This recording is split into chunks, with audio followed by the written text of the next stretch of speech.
12 concerning revision of the operational guideline, item 13 on draft policy guideline, 14 concerning international assistance, and 15 regarding the budget. We also need to look at item 16, which concern other business. Item 17, which is the election of the next bureau of the World Heritage Committee. Item 18A, agenda of our next session, as well as item 19, which regard the provisional agenda at the 19th session of the General Assembly of the State Party, as well as item 18B, which is the feasibility study on an additional session of the committee. You can see that we have a lot to do in this morning session, as I recall that it is not foreseen to meet this afternoon. I will therefore call upon your help in the smooth running of the debate. I will be myself very strict on the speaking time. And now we have to continue the item 11. I was reported that yesterday we adjourned on the request of, I can see the ambassador of Switzerland. So now I give the floor to Switzerland, please. Merci, Monsieur le Président. La proposition qui avait été faite hier soir devait permettre à la soirée de continuer dans un autre format. Vous me redonnez la parole maintenant. Je vous en remercie. Je ne vais pas me lancer immédiatement dans une réflexion au sujet de l'aménagement de cet point à l'ordre du jour 11 et du règlement intérieur, mais je crois comprendre qu'il y a des dissensions ou des compréhensions contrastées au sujet de la latitude qui est la nôtre en matière de promulgation de règles qui concernent un règlement intérieur sur lequel le comité a la haute main. C'est vrai. En revanche, dans quelle mesure est-ce que ces règles peuvent contrevenir aux travaux de l'Assemblée générale, qui a d'ailleurs institué un groupe de travail et qui en a approuvé les conclusions? C'est une question que nous estimons n'a pas été tranchée et pour notre part, nous pensons que les règles que nous édictons ici ne peuvent pas contrevenir à l'esprit des décisions prises par l'Assemblée générale. Et je me dis qu'en déférer à l'Assemblée générale pourrait constituer une solution nous permettant d'avancer dans nos travaux. Merci.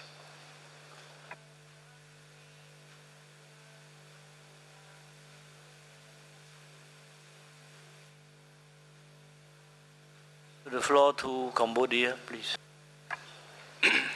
Thank you, Chair. As you said, given that the committee has spent some time discussing this matter last evening and given the numbers of items remaining on our agenda to be decided this morning, and in view of the importance of rules and procedures in guiding the work of our committee for the years to come, and the need for careful reflection on proposed changes, particularly on possible impacts it may have on the character and operations of the committee, Cambodia wishes to suggest to the chairperson that the coming General Assembly be invited to establish a working group to consider and bring forward recommendation to this 38th session of the WAC on rules suggested for amendment. Thank you very much. I give the floor to South Africa. Good morning, Mr. Chairperson, and good morning, colleagues. Mr. Chairperson, will definitely heed your call to be as brief as possible, not to take the floor as too many times, to finish our work as quickly as possible. But obviously we have an important issue before us.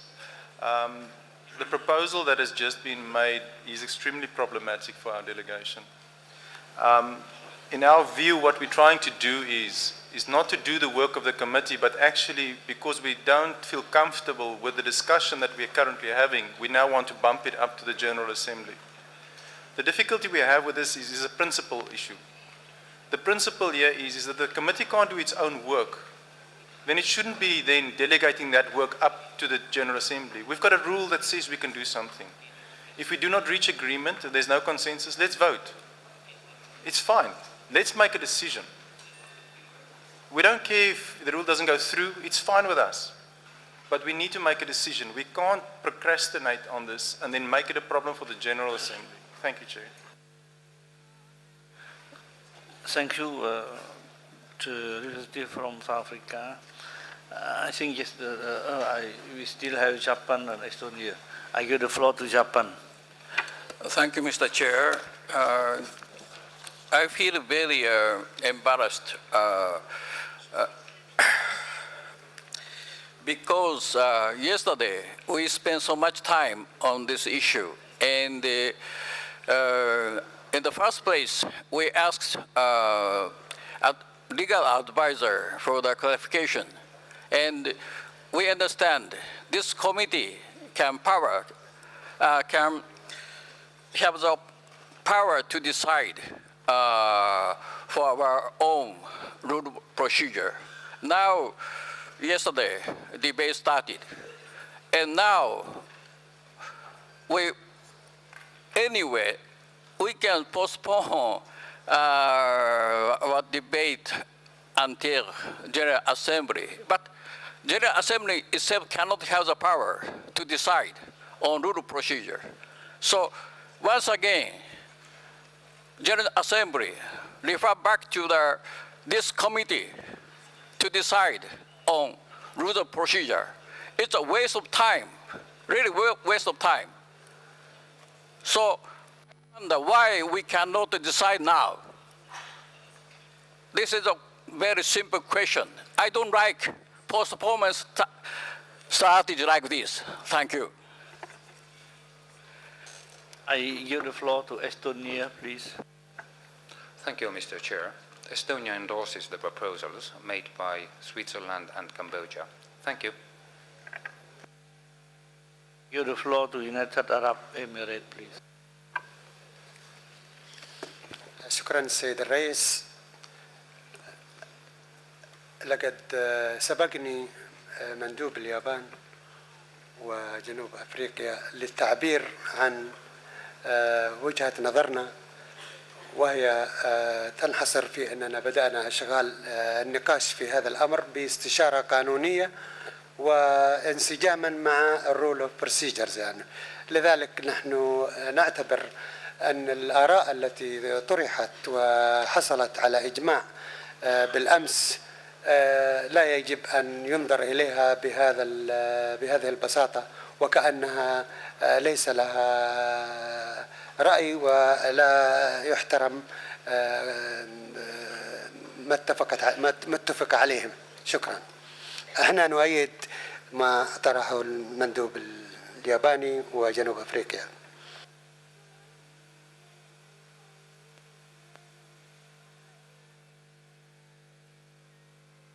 I give the floor to Germany, please. Thank you, Mr. Chairman. First of all, I would like to say that I support the proposal made by Switzerland and seconded by Estonia. This is our position. Secondly, I would especially like to address my distinguished colleague of Japan. I think we have a basic problem today. We are almost 1 day behind schedule. The issue of revision of the rules of procedure is a very important one and very difficult one. We have started the debate, but not finished. if we would continue the debate, this may go, I don't know, for some time. We certainly will not finish according to the schedule, our agenda. So, if Japan and South Africa and the United Emirates, Arab Emirates insist on a decision, there's only one option, which is the vote, in order to do it quickly. But I would like to give to the consideration that in general we try to find a consensus solution in this committee, and I know Japan not very well, but a little bit, and what I know about Japan is that your country is also, distinguished ambassador, a country which likes consensus solution. So my appeal is to follow the proposal of Switzerland, to come back on the issue in November. The committee may even, I mean, we have the General Assembly and the committee, all committee members will be present, and we could meet again on the margins of the General Assembly and take up the issue again without time pressure, and debate it out.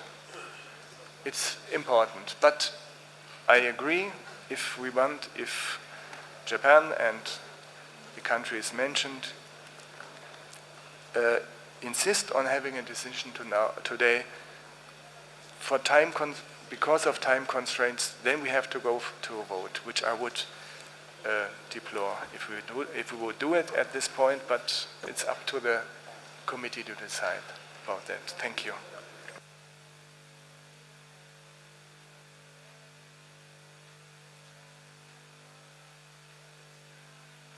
Give the floor to India, please. Thank you, Chair. I don't think we should be disrespectful of the committee. I don't think we should be disrespectful of the Chair. The sense of the committee was very clear. The sense of the Chair yesterday was very clear. The legal advisor was very clear. The member states have spoken. Chair, you do not want to chair a committee that actually destroys a basic democratic principle, that of giving member states the right to the floor. You give advisory bodies. You have to give member states. You do it anyway through the devious route of questions, counter questions. We don't want to be hypocritical. Chair, if it comes to that, let there be a vote. I have no issue with a vote that runs counter to what I feel. I will accept it. But to delay, to defer, yesterday an adjournment was asked on the basis of time. Today you have come back and said no, we want to defer it more and more.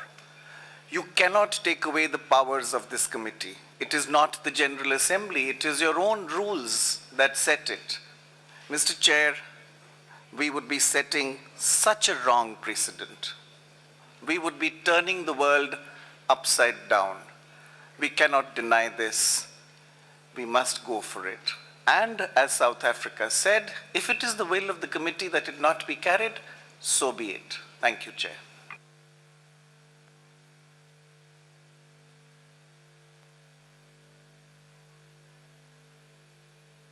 I give the floor to Iraq. شكرا سيد الرئيس. نحن ضد التأجيل وندعم طلب اليابان وجنوب أفريقيا والهند. شكرا.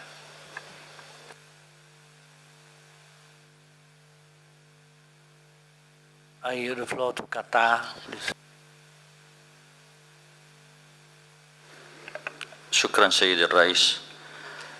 هناك شعور لدى البعض من أعضاء اللجنة بأنه حصل تراجع للخلف، حيث أننا بدأنا بالأمس في نقاش النقطة المطروحة، وتم طلب التأجيل بسبب تأخر الوقت في الفترة المسائية، وها نحن في هذا الصباح نطرح الأمر من جديد: هل يناقش في هذه الدورة أم يؤجل إلى اجتماع الأمانة العامة الجنرال أسمبلي؟ نعتقد بأن هذا السؤال كان قد حسم بالأمس عندما بدأ النقاش في النقطة، فلذلك هناك بعض عدم الفهم لهذا يعني لما وصلنا إليه اليوم. وعلى كل حال نحن نؤيد أن تتم مناقشة هذه النقطة وعدم تأجيلها. شكرا.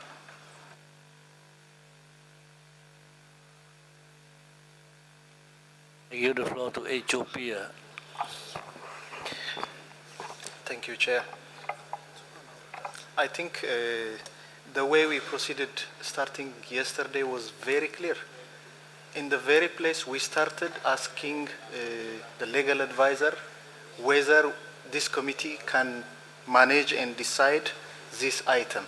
And repeatedly it was being asked, and it was clearly assured that it is within the scope of the mandate of this committee. In the very place, that's how we started.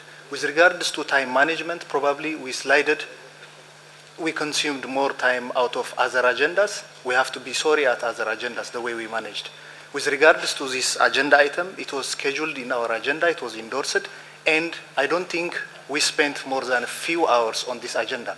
So, if we are mandated to manage this agenda, and if we are within the time frame of managing this agenda, we adjourned to continue the discussions we have had yesterday. Why are we starting back to the very square one in questioning whether we can manage the agenda or not?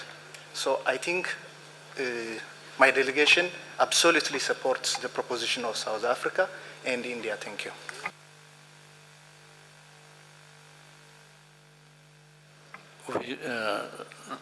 Algérie, vous avez la parole. Merci, Monsieur le Président.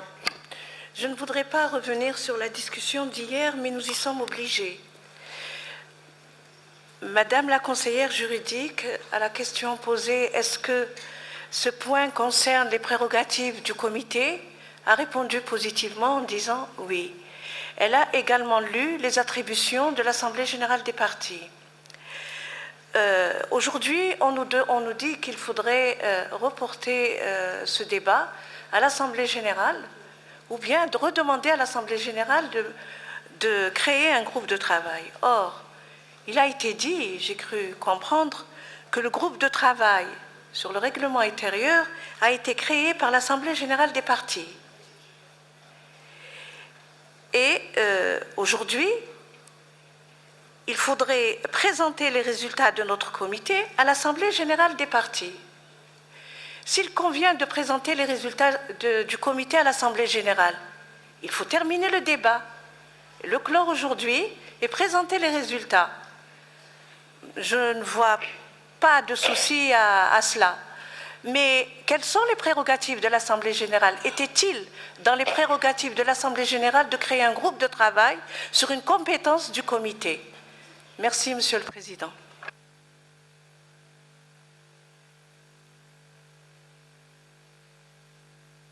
You have the floor.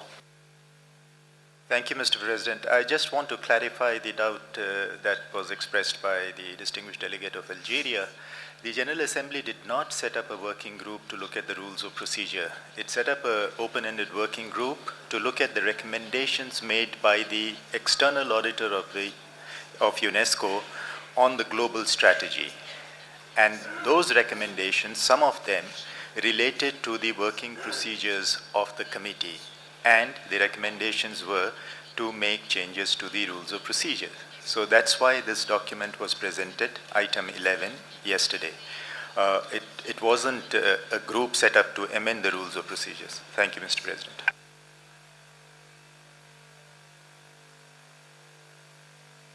Algérie, vous avez la parole. Merci, Monsieur le Directeur. Donc, nous pouvons continuer nos débats. Et nous donnerons les résultats dans le cadre de ce grand titre qui est le dossier de l'audit externe. L'Algérie est pour la continuation des débats et faire part de ces résultats à l'Assemblée générale. Merci.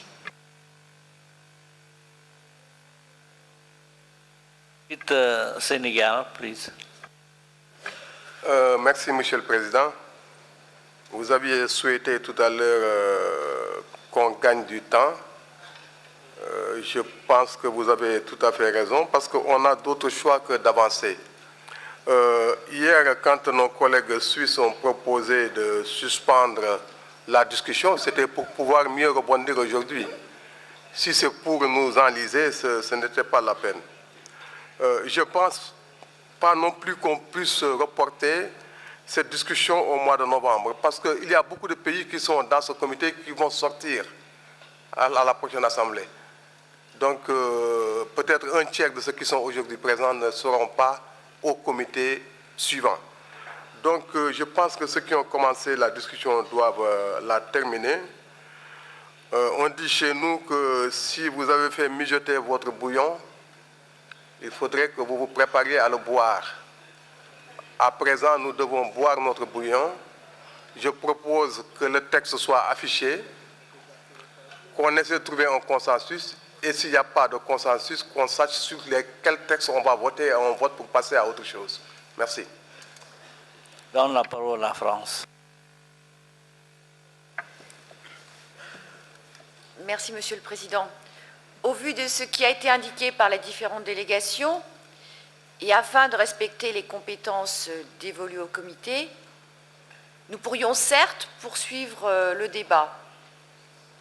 Mais s'il devait y avoir un renvoi, pourquoi ne pas alors renvoyer au prochain comité, sachant qu'il pourrait y avoir en ce sens un groupe de travail ad hoc dévolu à cette question essentielle dans le cadre du comité. Je vous remercie, Monsieur le Président. Le Japon, please. C'était Ah. Japon. Non.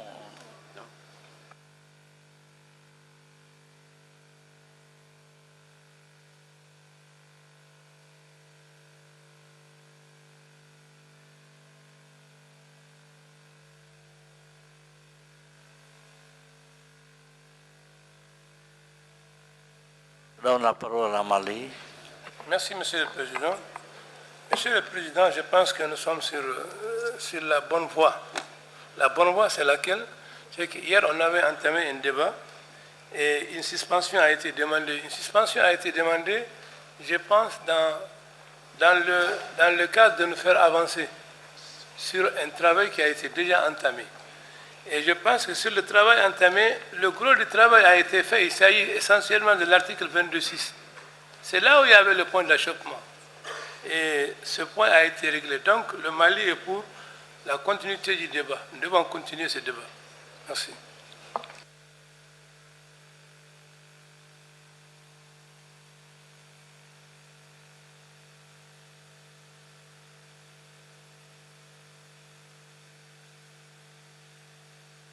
Give the floor to United Arab Emirates, please. شكرا سيد الرئيس. أنا الإمارات لازلنا عند موقفنا كما عبرنا عنه من قبل. فقط لفت نظري تدخل الوفد الفرنسي باقتراح تأجيل هذا النقاش. لم أفهم هو تأجيل النقاش للجنة القادمة أو أنهم أرادوا أن نستمر في النقاش وعندما لا ننتهي بالشكل الوقت المناسب يستمر أعمال هذا النقاش عبر لجنة عمل للدورة القادمة. بمعنى آخر إذا كان هذا الاقتراح أننا نستمر في النقاش وعندما لا نتفق على ما أردنا ما هو مطروح فيحال إلى لجنة عمل للجنة للدورة القادمة. أريد أن أفهم من الوفد الفرنسي هل هذا هو قصدهم أننا نستمر في هذا النقاش وإذا لم نتفق عليه نحيله للدورة القادمة، لكن موقفنا هو استمرار النقاش.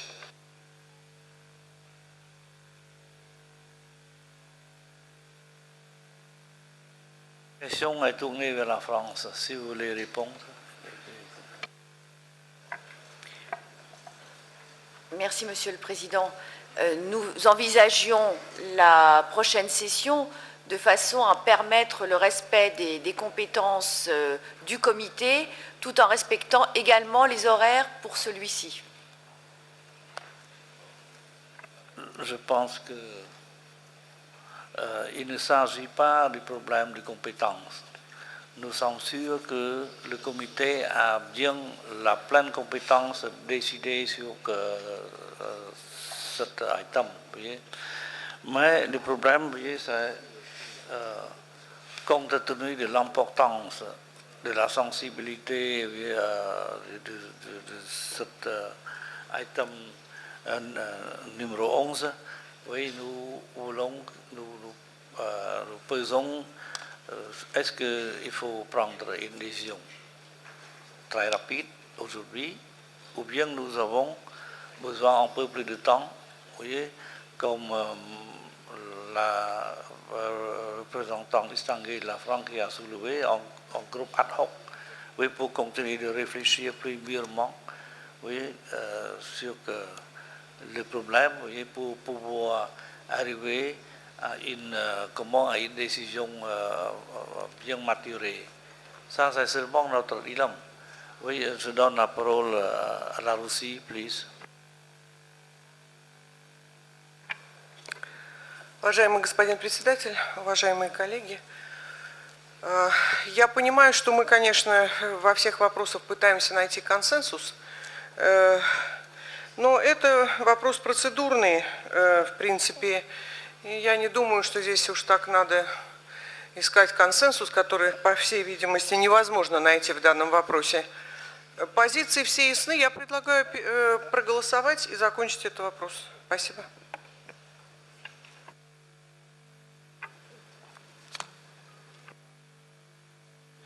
Thank you, Chair. I would support that, second that. If we have nothing to hide, we should not hide it. Thank you, Chair.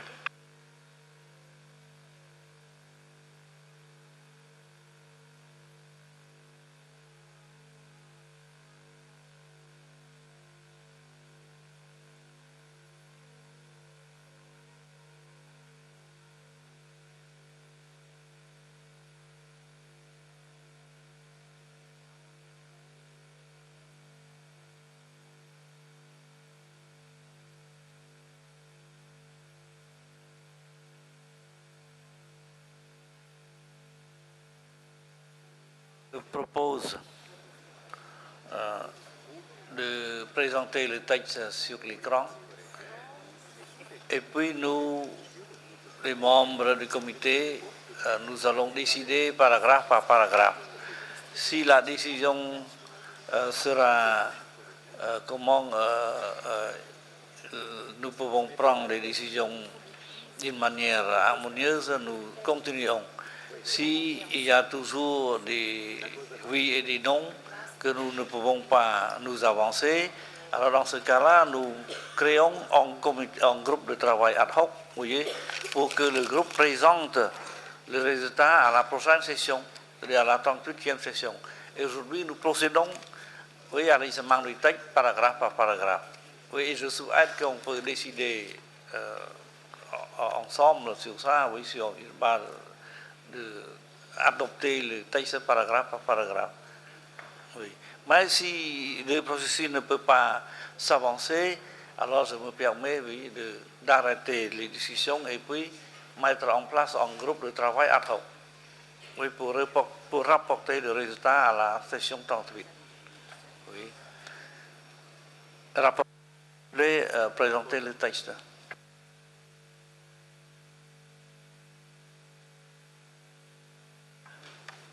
Give the floor to Russia. Спасибо большое.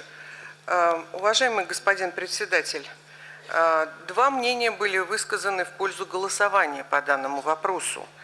И, как гласят правила процедуры, мне кажется, нужно переходить к голосованию, а не опять создавать какую-то рабочую группу. Спасибо. Может, я что-то не поняла, правда, правильно. Спасибо.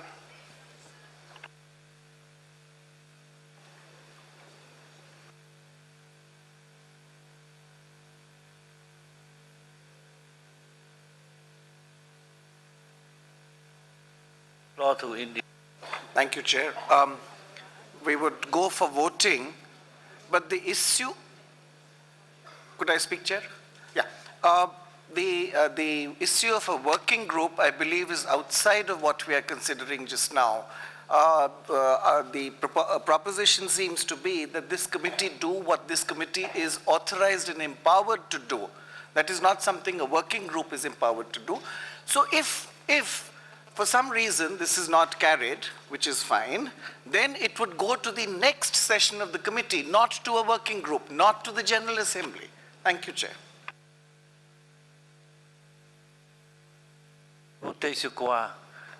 La décision sera faite au sein du comité. Oui, le groupe de travail n'a pas le pouvoir de décider. Normalement, le groupe de travail ne décide pas, seulement suggère un texte au comité 38. Donc, pourquoi un groupe de travail peut décider? Aujourd'hui, nous décidons, votons, mais votons sur quoi? C'est votons sur le texte. Oui, et le texte n'est pas bien discuté, le texte n'est pas bien, comment, on n'est pas encore, on ne peut pas mettre d'accord sur le texte. Et voter sur quoi? Voter le texte qui n'est pas encore très bien discuté. Oui, je pense que ce n'est pas rationnel. Oui, donc, il faut examiner le texte paragraphe par paragraphe. Oui, c'est une décision très importante à prendre par le comité. Et je ne veux pas qu'on dira que le comité a pris une décision erronée à Phnom Penh. Oui, c'est ça. Oui. Donc, présenter le texte paragraphe par paragraphe. Oui, Norman, please. Excuse me, Mr. Chairman. This will take us for some time if we do that. I think there are two options. I understood my distinguished colleague from India correct. He would accept to report the issue to the next session of the committee. If I have understood wrongly, then decision by vote. And I do not yet see a text. I mean, we would vote on what? On the blue paper, on the Indian proposal. This we could do immediately and decide. There's no text yet on which we can vote, nor decide. Thank you.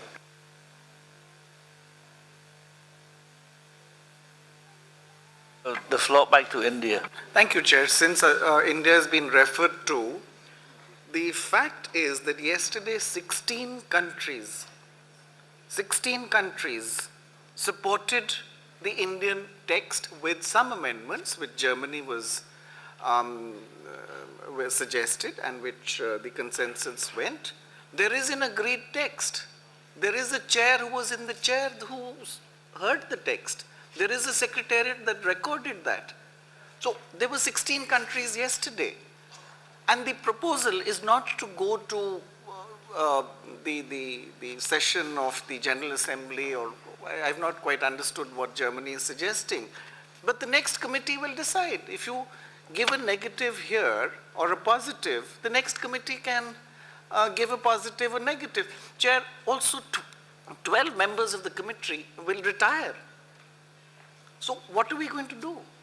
Decide now on what you have, and if you can't decide, let the next committee take a decision. Thank you.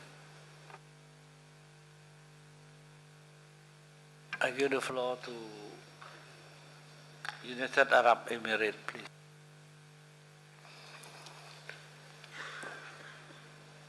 شكرا سيد الرئيس. الإمارات العربية المتحدة عبرت بالأمس عن أهمية هذه اللجنة وأهمية الشفافية في هذه اللجنة، ونحن نوجه سؤال للمستشار القانوني. نحن ختمنا الجلسة أمس لتأجيل النقاش في البند 11 المقر في جدول الأعمال. هل نحن نستمر في نقاش البند هذا؟ وفي النهاية لو لم نتفق نتجه إلى التصويت. سؤالي للمستشار القانوني حول قانونية عملية ما طرح في صباح هذا اليوم بتأجيل البند إلى الدورة القادمة، وشكرا.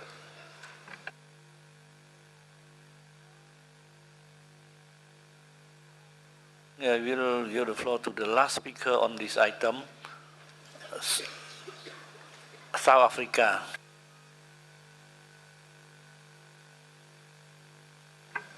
Thank you, Chair. I'm loath to take the floor again. I've indicated that we will not try and do this over and over, but I see some delegations have taken the floor a few times, so we're going to take that prerogative. Chair, we believe that state parties asked for a vote, and it's been seconded by a second state party. This is a critical issue.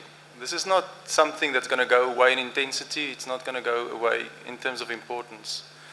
Moving it to a next committee or a working group is not going to solve our issue. As a delegation, we believe that sometimes working groups are a good thing, and sometimes it's used as a method of excluding others, and then you come with a decision which you present to the committee as an almost fait accompli. And then it's very difficult for those who do not agree with that position, who were not part of the working group, to actually open it up. And then you paint it as almost a villain trying to now upset some kind of manufactured consensus that apparently exists. Chair, we've made our views clear on this. There's one states party that's asked for a vote, another has seconded it, and we would support that request. Thank you. Je demande au rapporteur de présenter le texte paragraphe par paragraphe, please. Merci, Monsieur le Président. Bon, je voudrais vous informer, Monsieur le Président, qu'on était d'accord finalement sur le paragraphe 22.6, je pense. Donc, je pense qu'on peut continuer.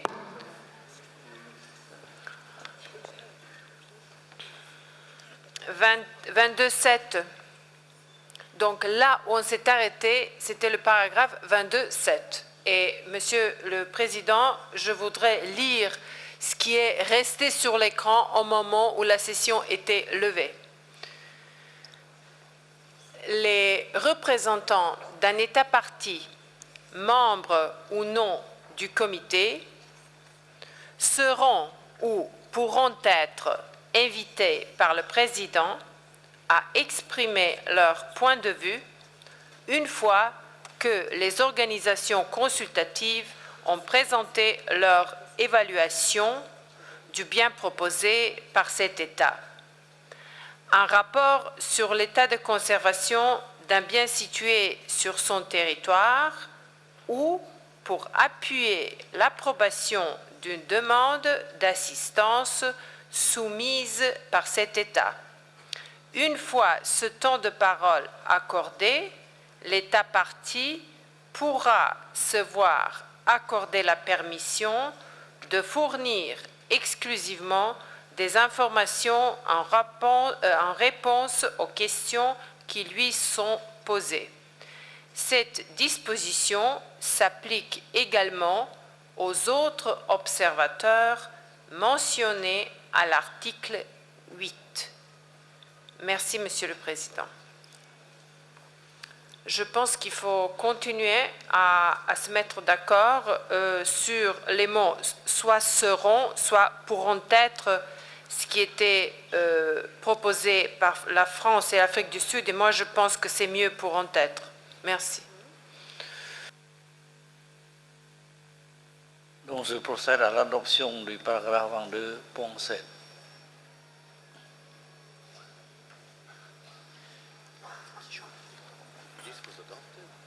Pas d'objection. Switzerland, please. Oui, Monsieur le Président, merci de me donner la parole. Je me suis retenu juste avant. Je voudrais vous dire que nous avons l'impression que le comité pourrait prendre des décisions, nous reconnaissons qu'il en a parfaitement le droit, qui iraient à l'encontre de décisions qui ont été prises par l'Assemblée générale lorsqu'elle a examiné et approuvé le travail du groupe de travail totally open-ended qui s'est prononcé sur certains éléments qui nous concernent également. Mais dans un esprit de conciliation, pour le 22.7, nous proposerions que l'État partie puisse se prononcer, comme cela est voulu par une majorité des États présents ici, mais qu'il se prononce avant et non pas après les organes consultatifs. Je vous remercie.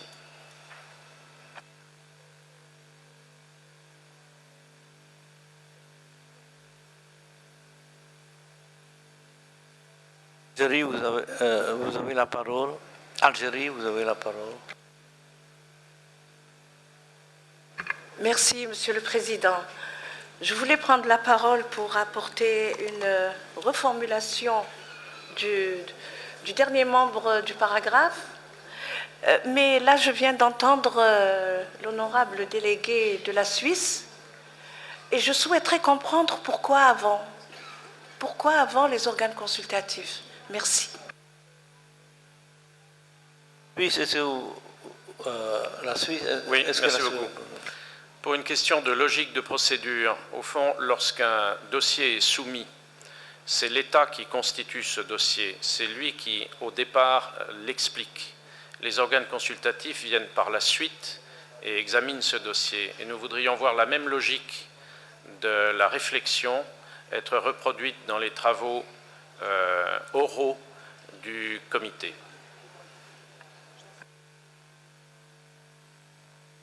Est-ce que vous êtes content de la réponse? En fait, je n'ai pas à être contente ou non, Monsieur le Président, excusez-moi, mais hier nous avons discuté longuement sur le terme plaidoyer. Et nous avons dit que plaidoyer n'était pas approprié comme mot. Mais en fait, le terme plaidoyer sous-entendait que le pays vienne exposer encore une fois son dossier. Or, le problème, ce n'est pas que le pays revienne dire ce qu'il a mis dans le rapport qui a été soumis aux membres du comité, mais qu'il vienne apporter des éclaircissements sur l'évaluation qui en a été faite, puisqu'on lui pose des questions. Nous avons passé un quart d'heure ou plus sur la conjonction ou et. Donc, c'est pour lui poser des questions. Donc, je ne vois pas, ce n'est pas une question de procédure, ni de parallélisme des formes. Merci, Monsieur le Président. Japon, vous avez la parole. Thank you, Mr. Chair. I believe it's very clear to all members except some country. And once again, I'd like to ask legal advisor. We can, as a committee, have the power to decide now. And of course, we can set up, working group or everything. But we can decide now or not. That's all. Thank you. Si on peut adopter tous les paragraphes, c'est la décision. Et enfin, on va adopter le texte final. Oui. Legal advice, please. Merci, Monsieur le Président. Je vais parler en anglais pour être plus clair.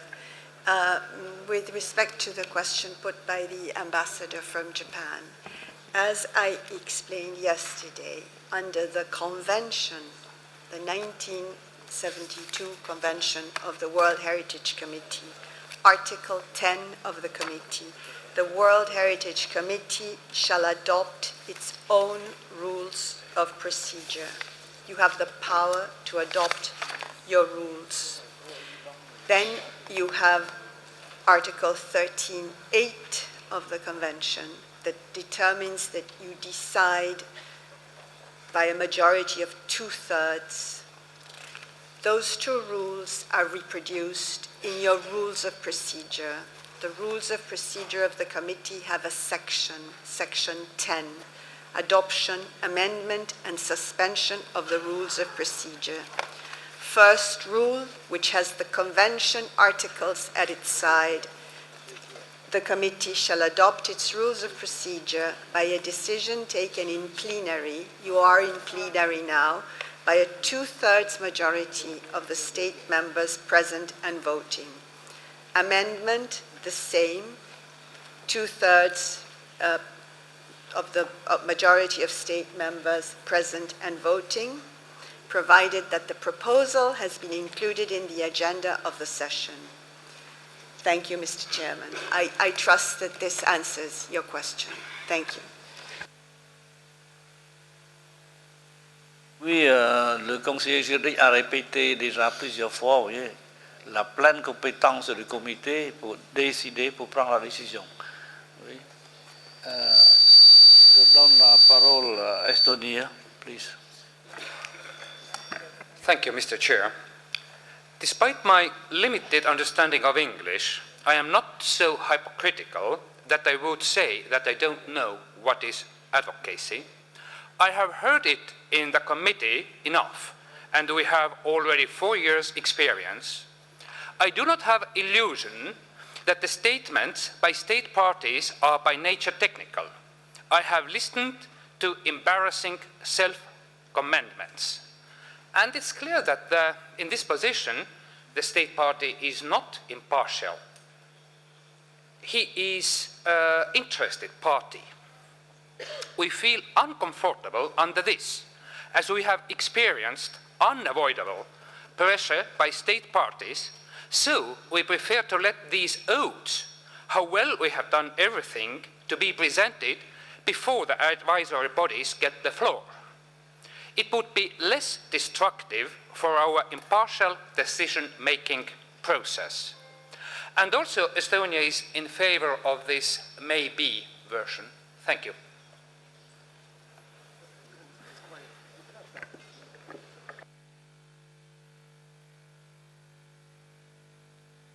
Je donne la parole à Sénégal. Merci, Monsieur le Président.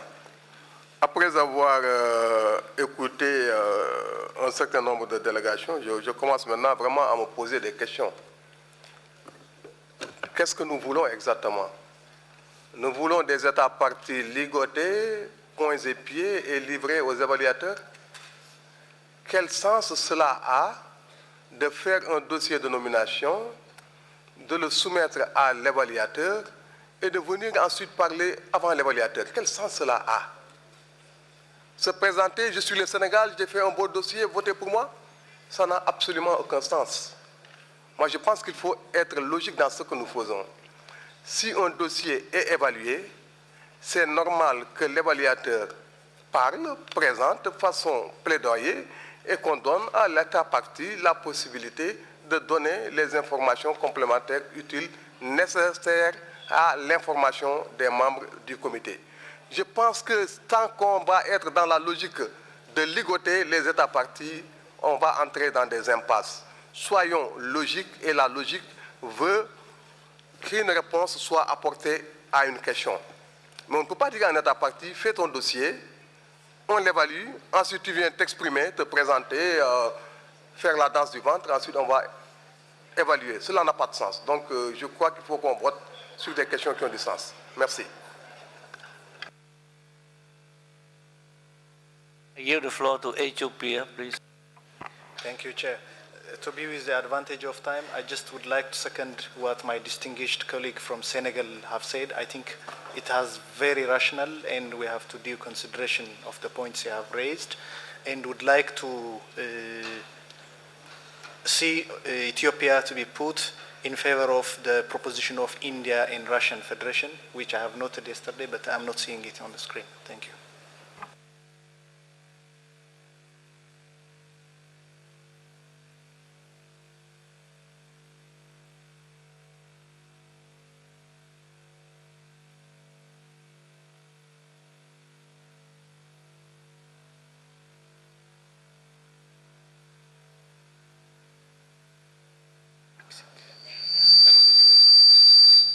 I give the floor to United Arab Emirates.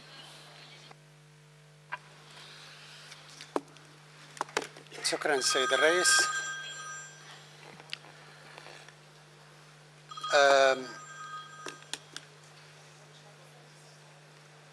لقد وجهت سعادتك باستمرار النقاش ونحن بصدد هذا.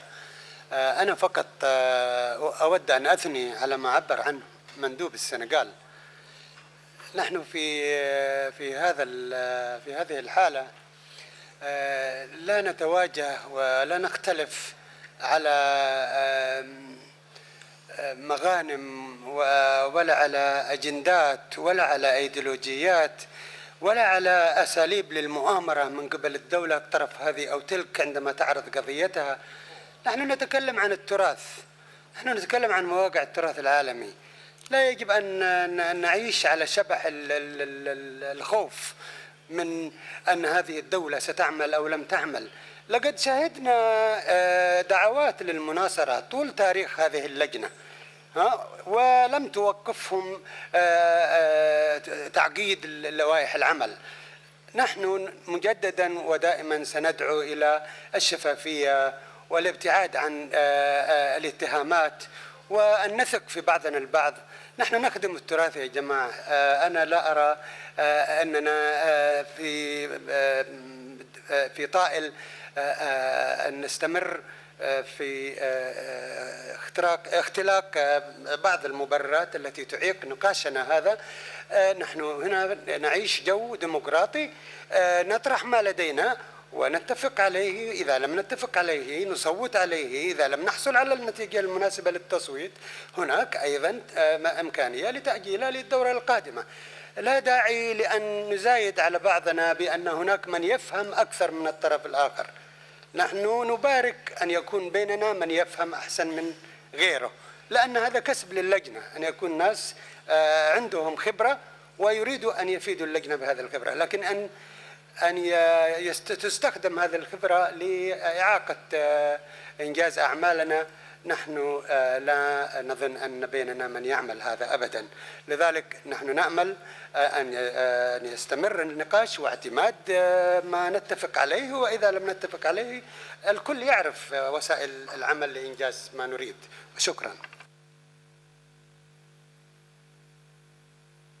Avant de donner la parole à Mexique, je voudrais attirer l'attention des membres de notre comité. Vous voyez, les commentaires généraux, nous avons beaucoup fait. Aujourd'hui, j'invite les membres de se concentrer, de vous concentrer sur le texte. Parce que le texte est présenté aujourd'hui, c'est l'adoption des 22 pensées. Oui, comme les représentants distingués de l'Algérie, du Sénégal, de l'Éthiopie ont pris parole sur la substance du paragraphe. Oui. Donc nous nous concentrons sur la substance du paragraphe. Je donne la parole à la Mexique. No. Buenos días, señor presidente, queridos colegas, miembros del comité.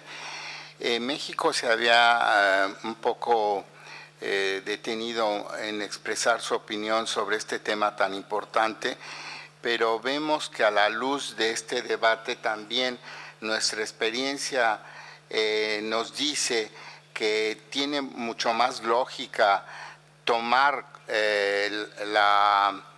la palabra después de haber escuchado a las opiniones de los órganos consultivos. De otra manera eso no tendría una lógica y una claridad de saber qué es lo que estamos respondiendo. Y también quisiéramos introducir un breve matiz en la redacción del texto y en lugar de decir podrán ser invitados, sino más bien en un tema de tiempo verbal que se remitiría en español en podría ser invitado a tomar la palabra e intervenir. Esta, aunque parezca una pequeña diferencia, pero le da mayor precisión a este texto y por consiguiente nosotros respaldamos absolutamente nuestra posición que dimos también al día de ayer. retomando un poco las consideraciones que habían hecho los distinguidos representantes de Senegal y de Argelia. Gracias, señor presidente.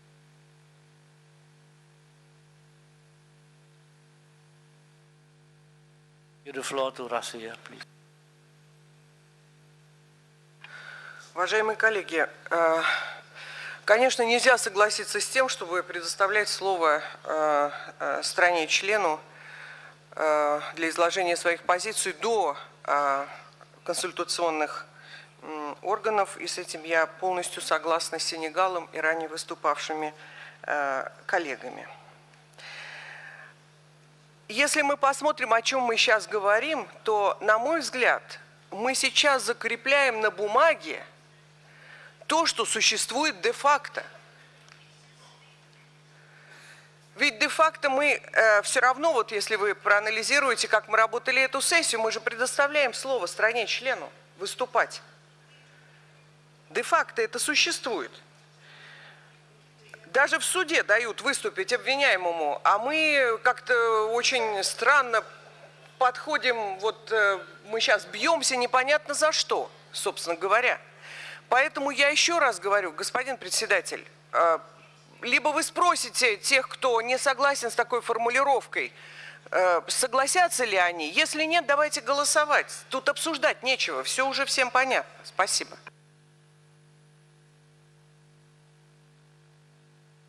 The floor to Iraq, please. شكرا سيدي الرئيس. لا نريد أن نطيل ولكن نتفق مع ما قاله وفد السنغال، فهذا شيء منطقي ويجب أن لا نضيع الوقت، فأضعنا وقتا كثيرا هذا الصباح، فلنبدأ بالتصويت إذا لا نتفق. شكرا.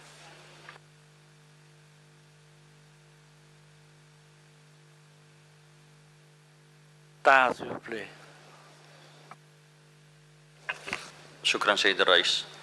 نعتقد أنه من المنطقي أن تتناول الدولة الطرف الكلمة بعد الجهات الاستشارية للأسباب التي ذكرت من قبل الزملاء الأعزاء، ونتفق مع روسيا والعراق إذا كان هناك يعني خلاف نذهب للتصويت. شكرا.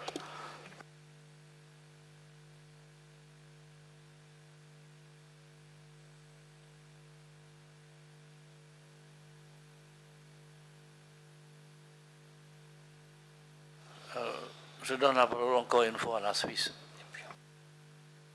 Merci, Monsieur le Président. Je voulais répondre à certaines paroles qui ont été prononcées.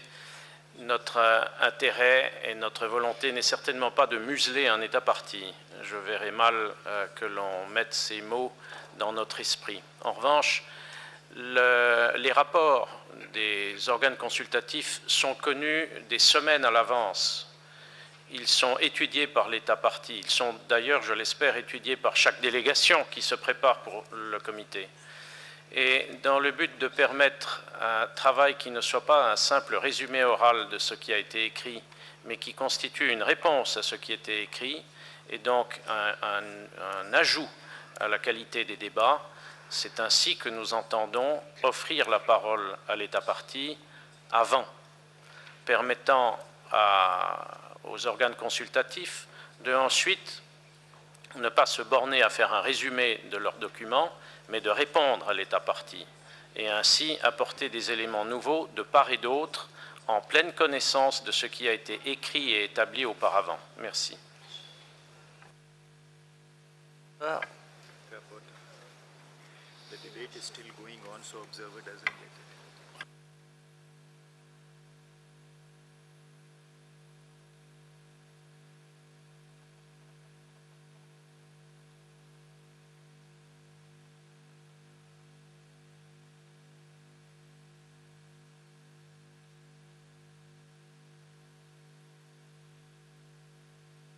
Il y a toujours les avis pour et les avis contre.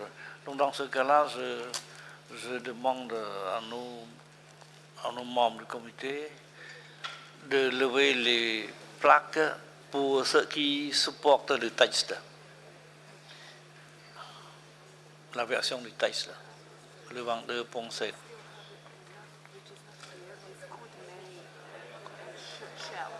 Il faut compter.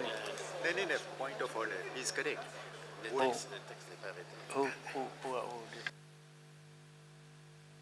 Regard point order, please. Oui, Monsieur le Président, bon, nous sommes d'accord pour voter, mais il faut qu'on sache sur quoi on vote et quelles sont les modalités de ce vote-là. Il faudrait qu'on nous les précise. Merci. One, please. Thank you, Mr. Chair. I do support what the distinguished delegate of Senegal just has said. We don't know about what to vote. And first of all, secondly, I mean, there are still some bracketed words and open issues. As I have not spoken on this paragraph yet, if I do recall well yesterday, I would like to say that in principle, we don't see the necessity to amend this paragraph as proposed by India. But if a majority in the room feels it would like to do it, then I think it is essential to change. Sorry? Yeah, the shall must be replaced by may or could, because there will be some countries who don't see which don't see the necessity or even the possibility to appear and to speak. So it must be at the discretion of the chairman whether to invite a state party. This is first. I mean, this is crucial. And I would also like to repeat permitted time. We don't want to enter into filibustering. And like in the first paragraph, and about whether state party speaks first or second, I have not a strong feeling about. The last sentence doesn't make sense. The last sentence yes, also is, I don't understand completely. Yeah, I don't agree. Thank you. Apportez, vous présentez le texte avec une version précise. Oui, parce qu'il y a des avis contraires. Oui. Monsieur le Président, je suggère, on a deux questions sur lesquelles on ne s'est pas mis d'accord. Une question, c'est si c'est, je prie les interprètes vraiment de traduire comme il faut, parce que c'est très sensible. Seront invités, pourront être invités ou pourraient être invités. Donc là, on a trois possibilités. La troisième possibilité était présentée tout à l'heure par Mexique. Je vous suggère que la deuxième, qui était présentée par la France, est la bonne. Bon, moi, je pense qu'elle présente un compromis et c'est à vous de décider. Donc, ce qu'on peut faire, on peut dire seront invités, qui est pour, pourront inviter, qui est pour ça, pourrait inviter, qui est pour ça, et voir où il y a le plus de soutien.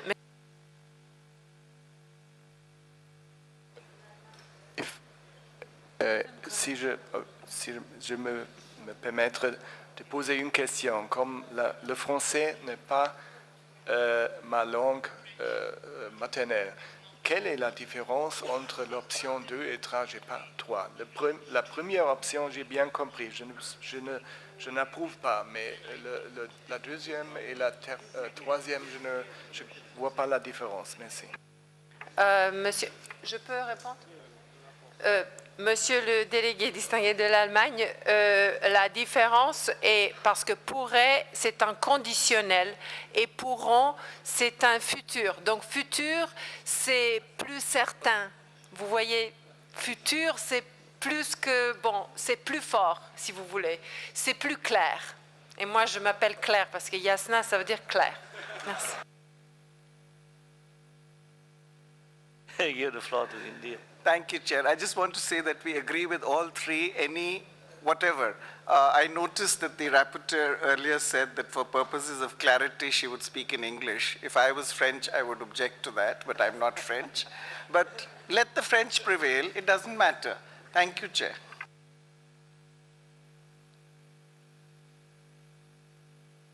Oui, please. So I will read in English. Oh, sorry. Muchas gracias, señor presidente. Permítame señalar antes que todo que Colombia hubiera preferido que el comité, en aras de de darle no la importancia, sino de que se hubiera podido tomar una decisión más consensual, hubiéramos ido del punto de vista de adoptar la proposición que Francia al inicio de este debate nos hizo acerca de... ¿No hay traducción? ¿Funciona la traducción o no?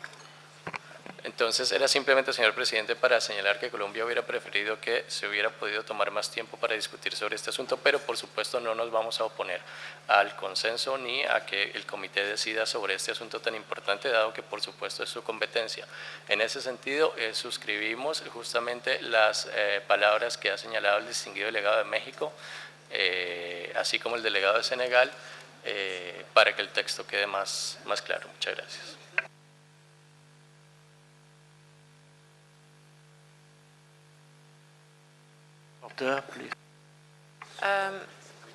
If you agree, Mr. President, I would read in English now. A representative of a state party, whether or not a member of the committee, may be invited by the chairperson to present their views. So this is the first part we should be agreed upon. Is it a... Mr. Chair, can you ask them, are they object on maybe? Then we can continue, please. After the advisory bodies have presented their evaluation regarding the inclusion in the World Heritage List of a property nominated, the state of conservation of the property on their territory or the approval of an assistance requested submitted by that state. Mr. Chair, I would say that the majority up to now was for after advisory bodies. So if somebody objects, you can ask them, Mr. Chair.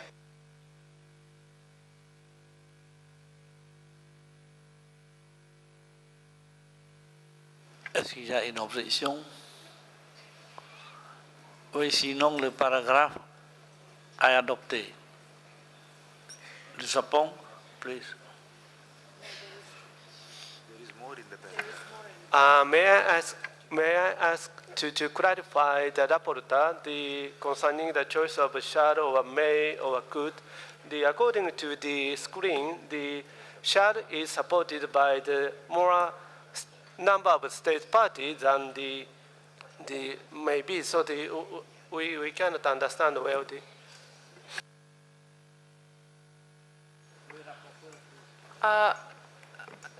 I'm sorry, you are going back. We already did that part because we had three options and compromise option was maybe. So we are not looking now who supported what, but what was the most acceptable for everything. So we didn't count anymore. And to help you and to help me to deal with this text, we highlighted what was agreed upon. So you look yellow if it doesn't disappear, like it just disappeared from the English screen. Okay, we have another sentence to agree upon. After this permitted time for the state party, they may... Please. Thank you, Mr. Chairman.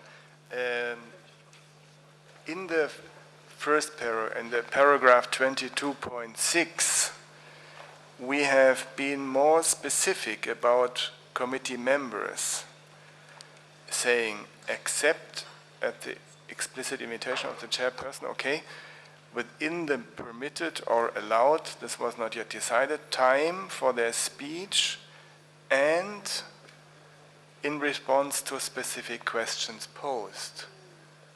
Why should we treat non-members of the committee differently to members?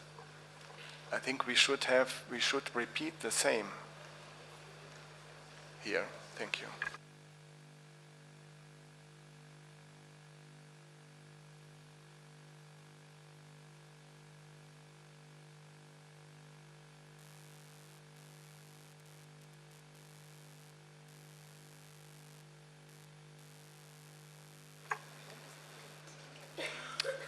Est-ce que oui, je vois ce que vous voulez dire. Je pense qu'il faut être bien dans dans les deux paragraphes, qu'il faut dire la même chose, définitivement, parce que ça a des conséquences. Donc, on ne peut pas pour une fois dire que ce sont que les représentants d'un État parti, des membres du comité, et dans l'autre dire aussi les membres du comité. Mais bien sûr que ce sont tous les États partis. Donc, on peut dire les États partis. On n'a pas besoin de spécifier si c'est un membre du comité ou pas. Est-ce que vous êtes d'accord avec ça? Pour ne pas compliquer avec membre ou non d'un État du comité. Donc, les États partis, parce qu'on est tous membres de convention. On a tous ratifié la convention. D'accord. Donc, et je prie le secrétariat que j'ai eu des objections. Bon, l'anglais et le français n'est pas le même. Donc, s'il vous plaît, je ne peux pas être partout. Je dois écouter aux interventions des délégations. Donc, on a dit maybe ou bien pourront être invités. Et c'est très clair. J'ai dit très clairement, je pense. Merci.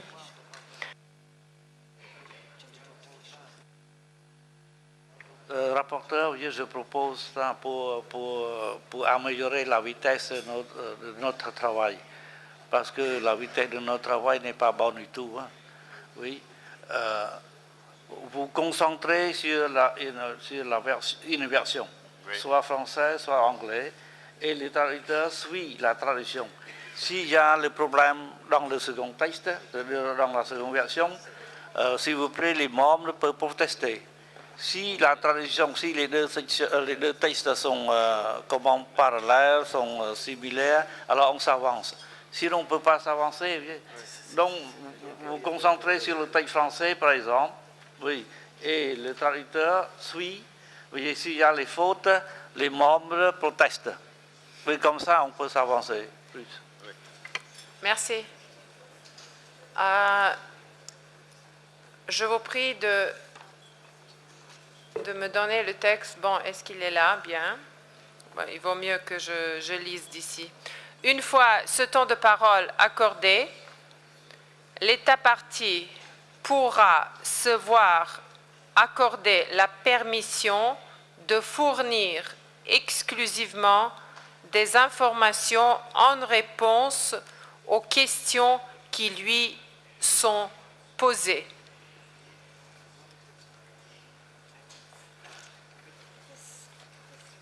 Il faut bon, Monsieur le Président, vous devez voir les commentaires dans la salle. Merci. Merci, Monsieur le Président. L'Algérie voudrait proposer une autre formulation à ce nombre de paragraphes. Il est peut-être indélicat de dire accorder la permission à un État parti. Donc nous proposons, une fois ce temps de parole accordé, l'État parti pourra se voir accorder la parole de nouveau, exclusivement, sur les questions qui lui sont posées. Merci, Monsieur le Président.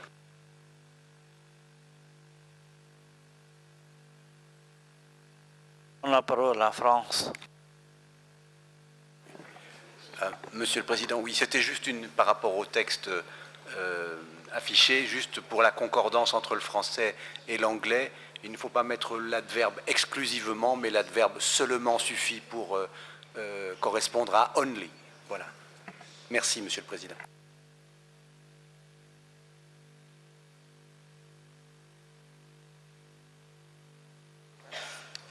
Merci, Monsieur le Président. Je vous lis ce qui est proposé par... Oui. Pardon, excusez-moi. Il faut aussi ajouter dans un temps permitted, dans un temps limité, oui.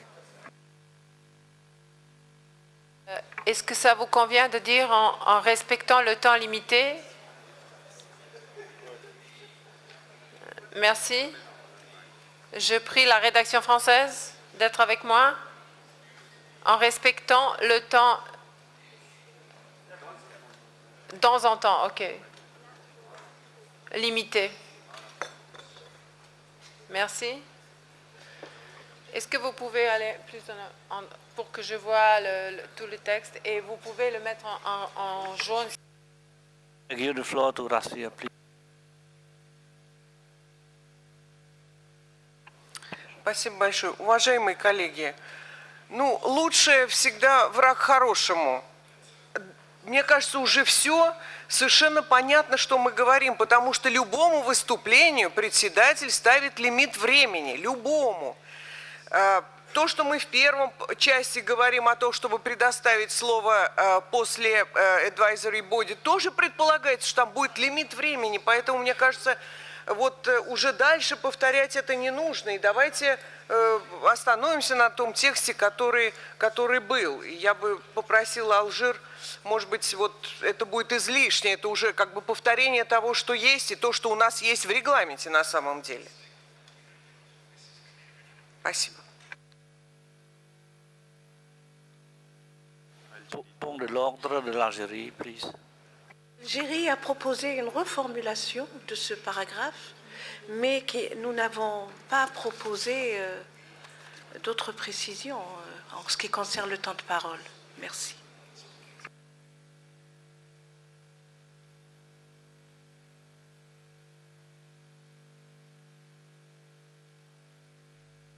Continuez, please. Je vous lis, merci Monsieur le Président. Une fois ce temps de parole accordé, l'État partie pourra se voir accorder la parole de nouveau pour fournir seulement des informations dans un temps limité en réponse aux questions qui lui sont posées. Je pense que c'est clair maintenant. Cette disposition s'applique également aux autres observateurs mentionnés à l'article 8. Voilà le texte proposé. Monsieur le Président, merci. Vous pouvez... Excusez-moi, Madame le rapporteur. Nous avons proposé l'État partie pourra se voir accorder la parole de nouveau, seulement, proposition de la France, sur les questions qui lui sont posées. Pas en réponse aux questions qui lui sont posées. Sur les questions qui lui sont posées. Peut-être ne voudra-t-il pas répondre, l'État partie.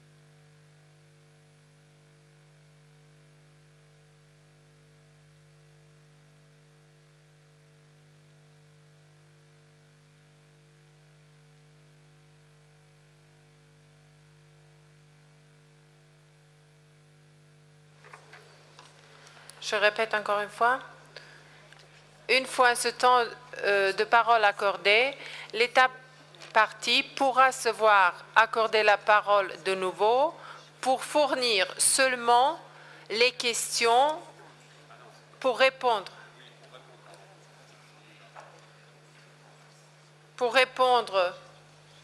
seulement sur les questions qui lui sont posées dans un temps limité.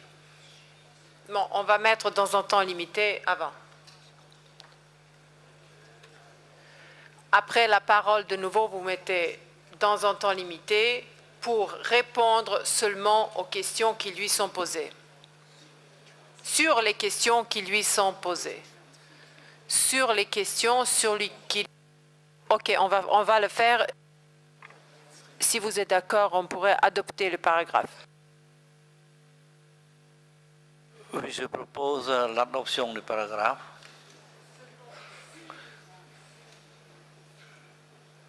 Ici, il n'y a pas d'opposition. Le paragraphe est adopté. France, s'il vous plaît.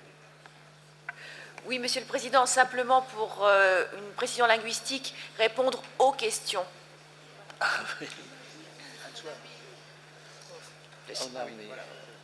Voilà, c'est parfait. Merci. Donc, je propose l'adoption du paragraphe. Oui, le paragraphe est adopté. Alors, avancez, s'il vous plaît. Merci, Monsieur le Président. On va sur 23.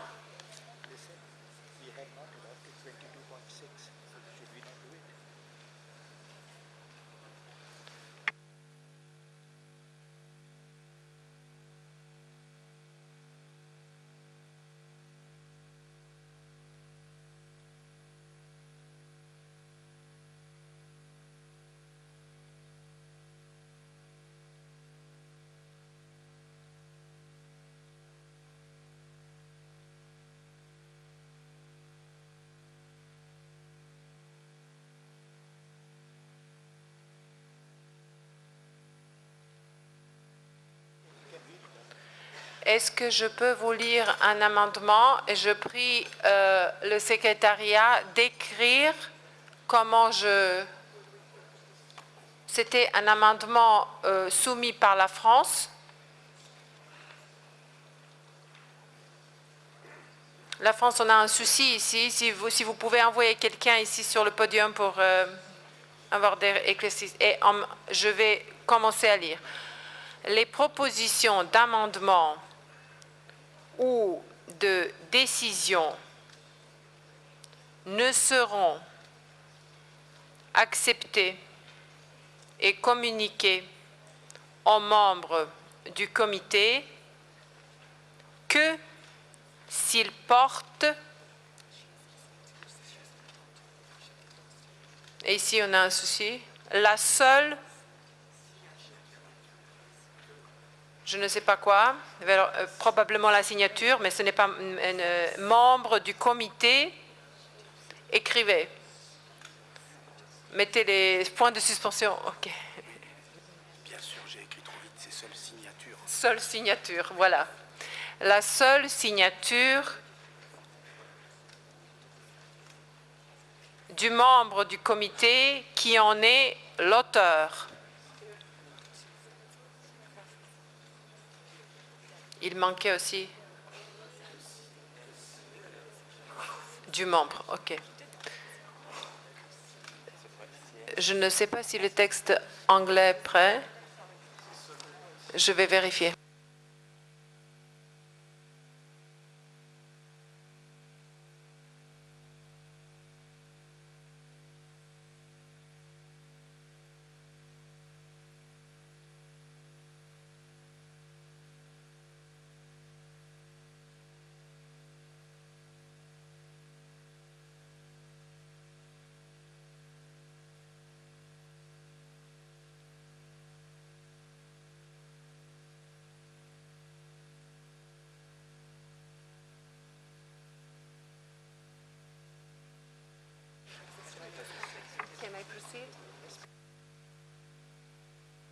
Je vais vous lire encore une fois pour que la traduction anglaise ait le temps de se produire.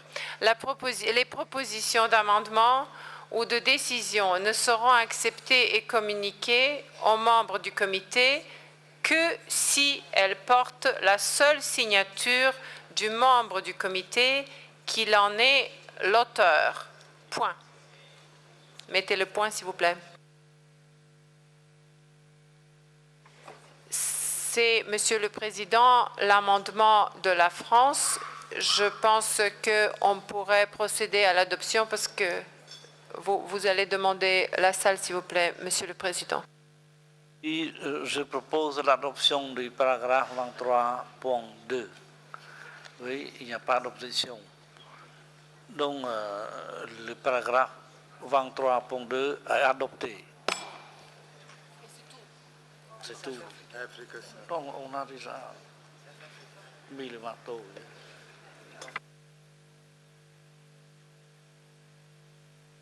Déjà mis le marteau. On a fait le coup de marteau déjà. Oui.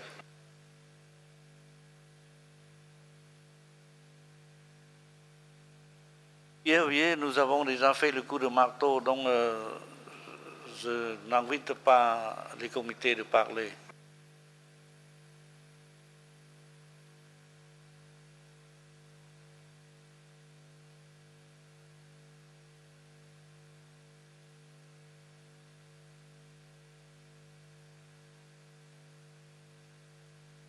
corrections linguistiques seront faites et au fur et à mesure, parce qu'il y a des spécialistes de linguistique ici. Oui.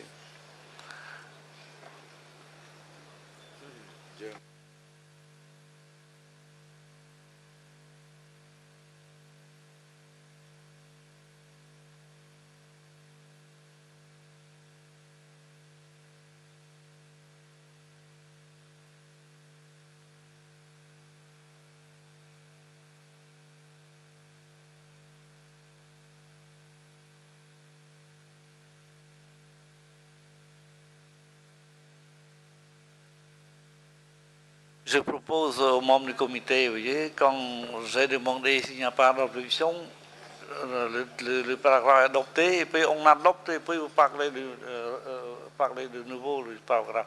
Si vous parlez quelque chose d'autre que le paragraphe 23.2, oui. Dans ce cas-là, vous avez la parole. Oui. Thank you, Mr. Chairman. There's a contradiction between the French and yeah? French and English version. Thank you.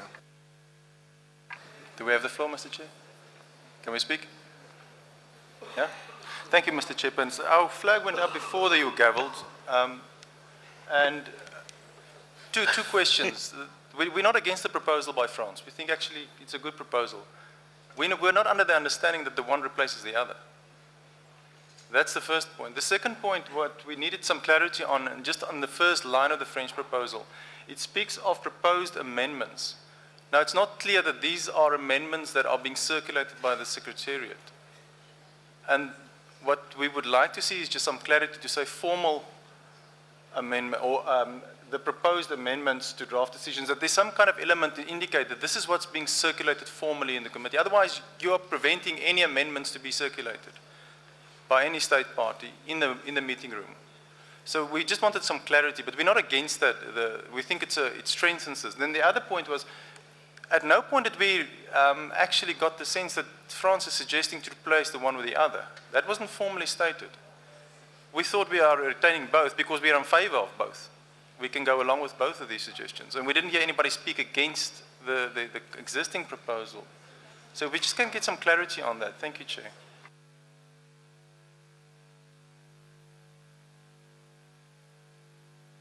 Mani, please.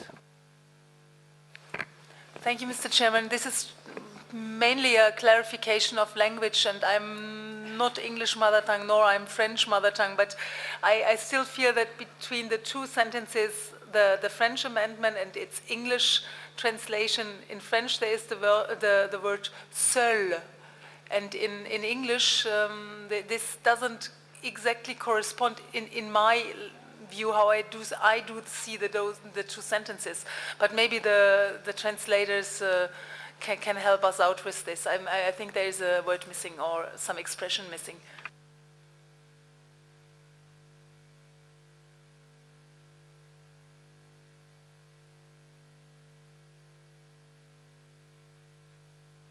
I give the floor to United Arab Emirates, please.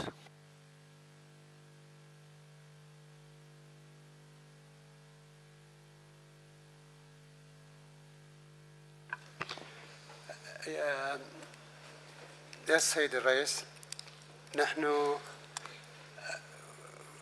كنا رافعين أثناء اعتمادكم لهذا القرار، يعني للسبب الذي أثارت جنوب أفريقيا.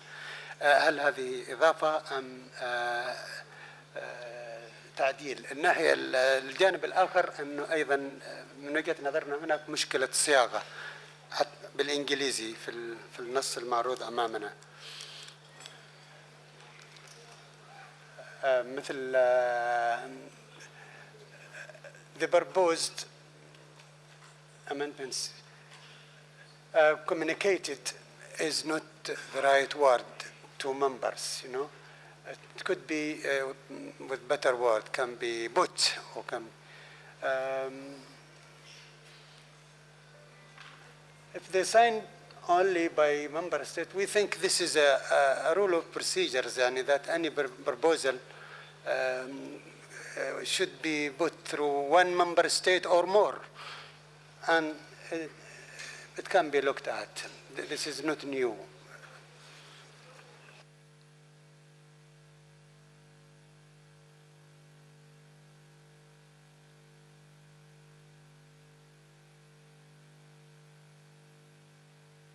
La France.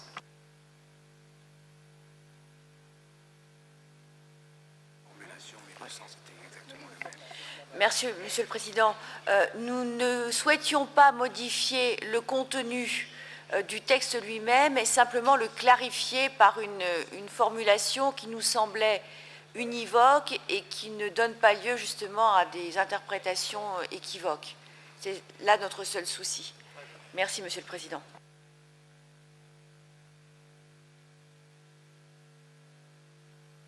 Africa, again, please. Thank you, Chair. Just to make things a little bit easier, the change that Germany proposed actually clarifies our difficulty which we have. So if the only is added there, then we're perfectly fine with the second part going, so it helps to solve it. Yeah, so we have no more issues. Thank you, Chair.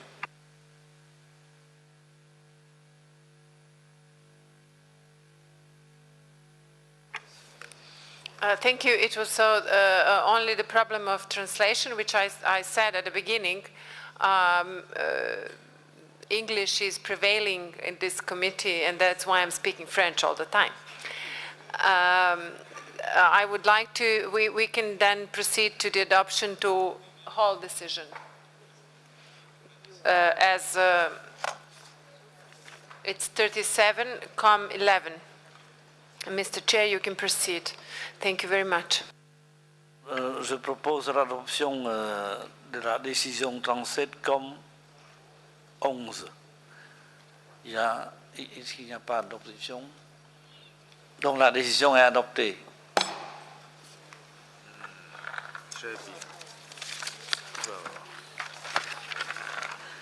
Nous procédons à item 12. Dear colleagues, we are now going to proceed with item 12 of the agenda on the revision of the operational guideline. You have in front of you document WAC 13/37.com/12. If you allow me, I would like to give the floor to Mr. Imhoff, who acted as the chairperson of the working group on the revision of the operational guideline established by the committee. Dear colleague, before doing so, I wish to pay a particular tribute to the work of Ambassador Imhoff for his outstanding commitment with his group for the last 3 sessions of the committee, Brasilia, Paris, St. Petersburg, as well as the working group meeting of November 2011. Please, Mr. Imhoff, you have the floor.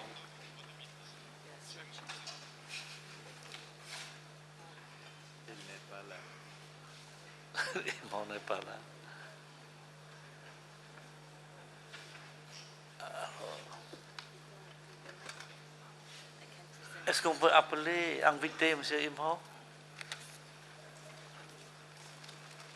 On passe.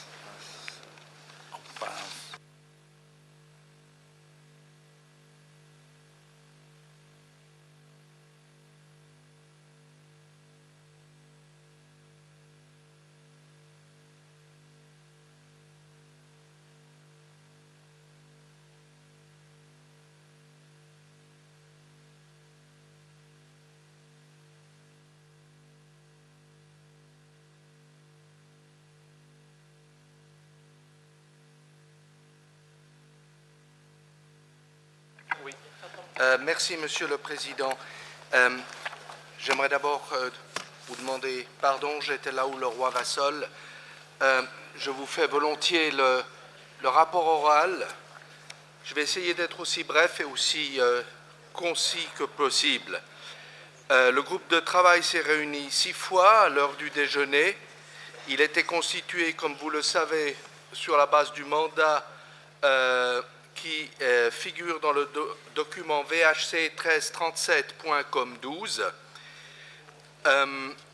Les points suivants ont été examinés. Paragraphe 150. Les orientations du premier jour de travail à porter sur le paragraphe 150, des orientations qui a trait à la procédure relative au traitement des lettres signalant des erreurs factuelles. Le débat a été fructueux, notamment sur la nécessité de définir plus clairement ce qu'est une erreur factuelle et en ce qui concerne le processus de révision des soumissions de propositions faites par les États parties.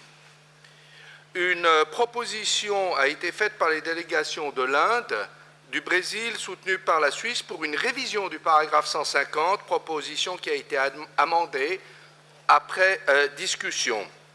Il a été d'élaborer, et je crois que ça c'est un point important, Monsieur le Président, un formulaire dont la version retenue est annexée au projet de décision afin de faciliter la soumission des commentaires par les États parties, assurer un maximum de transparence et, du processus et en même temps réduire la charge de travail. Nous avons ensuite examiné les paragraphes 161 et 162 et nous avons constitué un groupe de rédaction avec la France et d'autres participants pour aboutir à la proposition qui est sous vos yeux. Le paragraphe 240 a été adopté par le groupe sans discussion. Le paragraphe 61, ce paragraphe a donné lieu en revanche à un débat qui était intense. Cette question n'a pas été soulevée par le secrétariat, mais au fond, elle est le reflet de la décision 36/15 venant du groupe du budget à sa 36e session qui visait à réduire le nombre de propositions d'inscription à traiter chaque année en raison des contraintes budgétaires. Le groupe a eu une discussion non seulement sur le nombre de propositions d'inscription, mais aussi sur de plus vastes considérations qui relèvent en fait de la stratégie globale pour une liste du patrimoine mondial équilibré, la question de la sur- et de la sous-représentation, l'ordre des priorités des propositions d'inscription. Toutes ces questions devraient être incluses dans le débat sur le futur de la Convention issue de la décision Suzhou-Cairns qu'il est prévu de réviser en 2015. Le groupe s'est prononcé sur le point B, le nombre d'inscriptions devant être étudiées chaque année. Pour lui, il serait sage d'attendre justement l'évaluation de la révision en quelque sorte prévue pour 2015 que j'ai mentionné avant de procéder à ces changements. Le groupe de travail a également enregistré une proposition du Brésil, à savoir d'y considérer le point A, le nombre et la nature des inscriptions qui peuvent être soumises chaque année par chaque État partie, et de revoir la proposition d'origine de la délégation brésilienne, consistant, si je me souviens bien, à limiter par session la présentation de la candidature à un seul site naturel et un site culturel, au lieu de la limite actuelle à une seule proposition mixte, naturelle, paysage culturel et culturel. Cette proposition a été renvoyée à un stade ultérieur, de même que l'examen d'éventuelles propositions mathématiques sur l'équilibre de la représentation par région.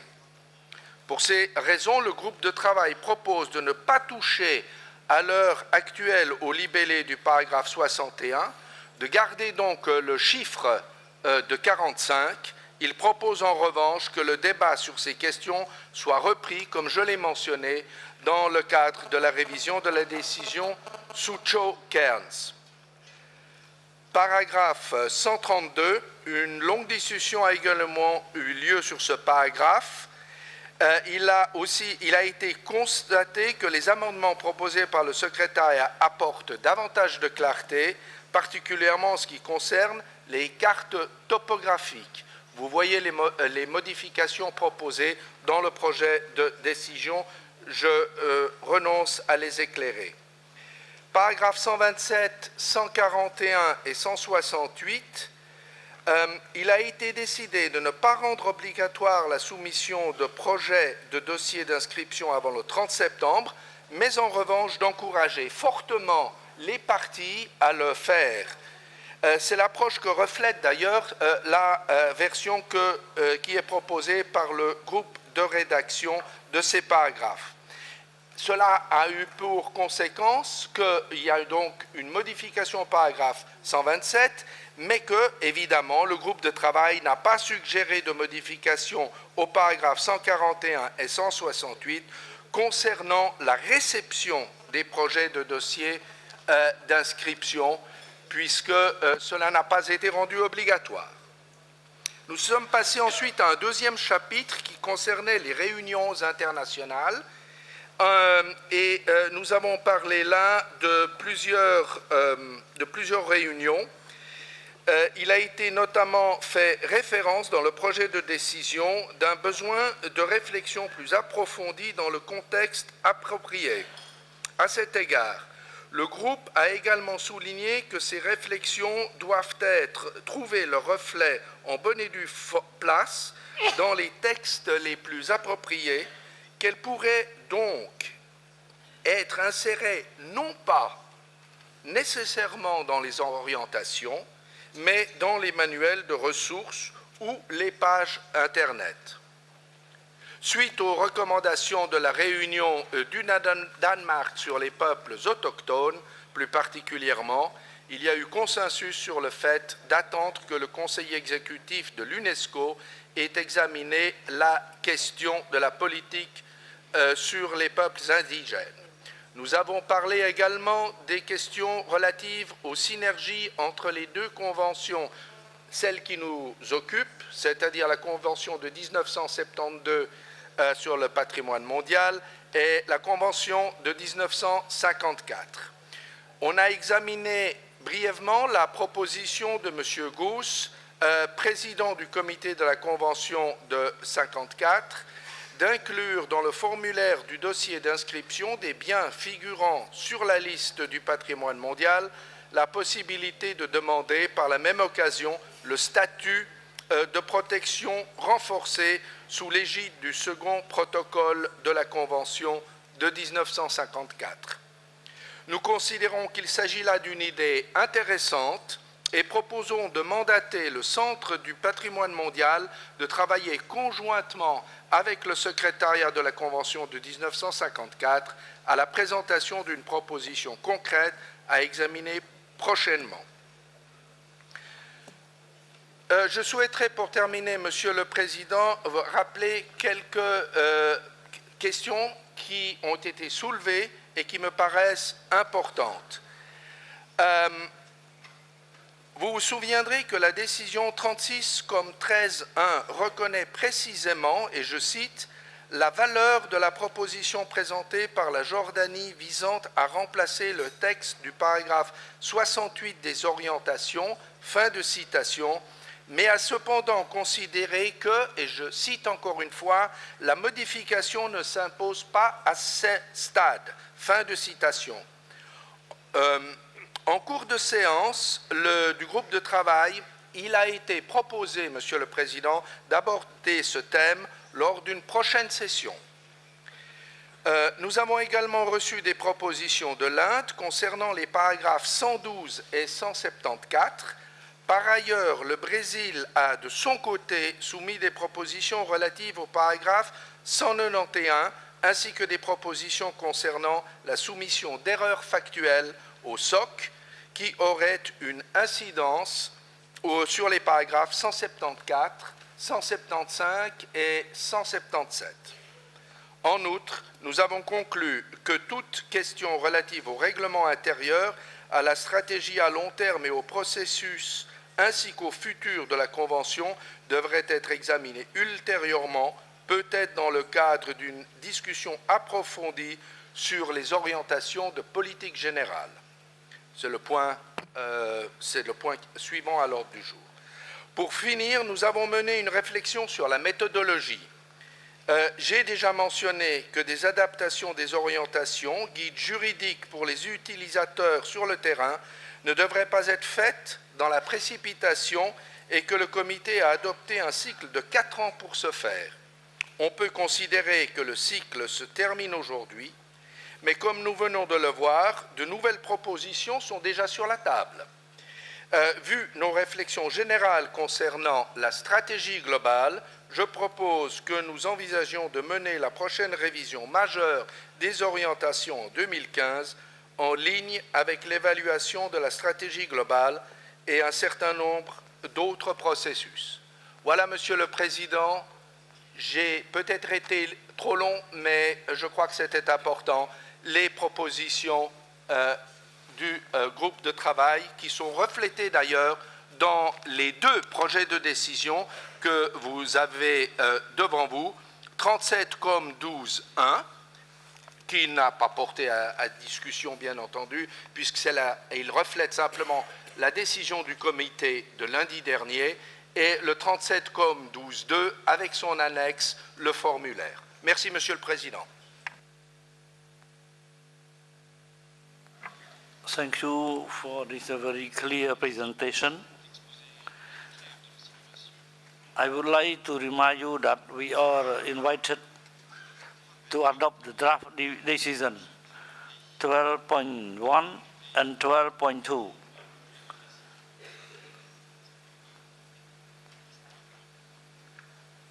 No objection.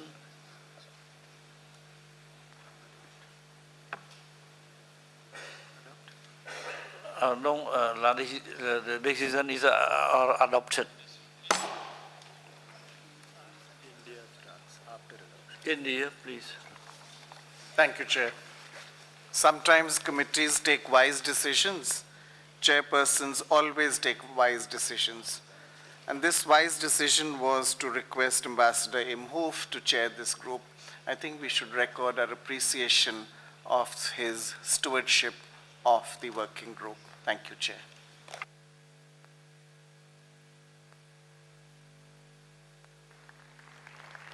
Je donne la parole à la France. Merci, Monsieur le Président. Nous voudrions simplement nous joindre à vos propos laudatifs ainsi qu'à ceux de l'Inde pour le travail qui a été effectué par le groupe de travail présidé par l'ambassadeur Imhoff. Sous sa férule exigeante et néanmoins bienveillante, le groupe de travail est en effet parvenu à remplir ses objectifs.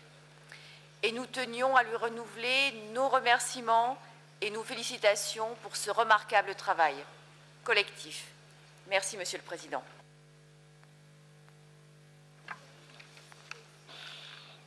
Dear colleague, we will now examine item 13 of our agenda, which concern the draft policy guideline.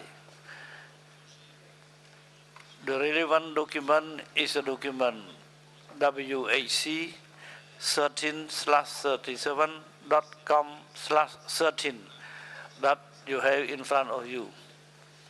I would like to invite Mrs. Rosler, Deputy Director of the World Heritage Center, to briefly present this item. You have the floor. Thank you very much, Mr. Chair. So you have document 13 in front of you. The committee at its 35th session decided to develop policy guidelines for the implementation of the World Heritage Convention, drawing in part on the results of expert meetings and consultative bodies. This was decision 35 COM 12B.12. These policy guidelines should assist state parties to the Convention to better understand and address the management of their cultural and natural heritage and how to face key challenges such as, for example, climate change or disaster risk preparedness, to give you just a few examples. The policy guidelines could become a guidance tool for state parties to improve decision-making in the framework of the World Heritage Convention. They could, in a first step, give an overview about existing policies, and in a second step, include guidelines or guidance to be developed in the future. The World Heritage Center and the advisory bodies had extensive discussions on the procedure on how to compile these policy guidelines and on the next steps. The document in front of you contains a summary of these discussions and in the annex a draft text on a compilation of potential policy guidelines for your consideration and more reflection. We are fully aware of the fact that the scope of the policy document is much larger than the subjects so far included in the annex.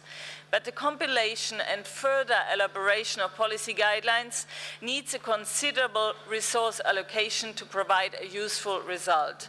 So far, this work was undertaken with the assistance of an associate expert funded by Germany, but if the committee decides to move forward with this initiative, extra budgetary funding would be necessary. The decision is in front of you on page 4 in the English version and page 4 in the French, and Mr. Chair, I believe the advisory bodies would like to make a statement. Thank you.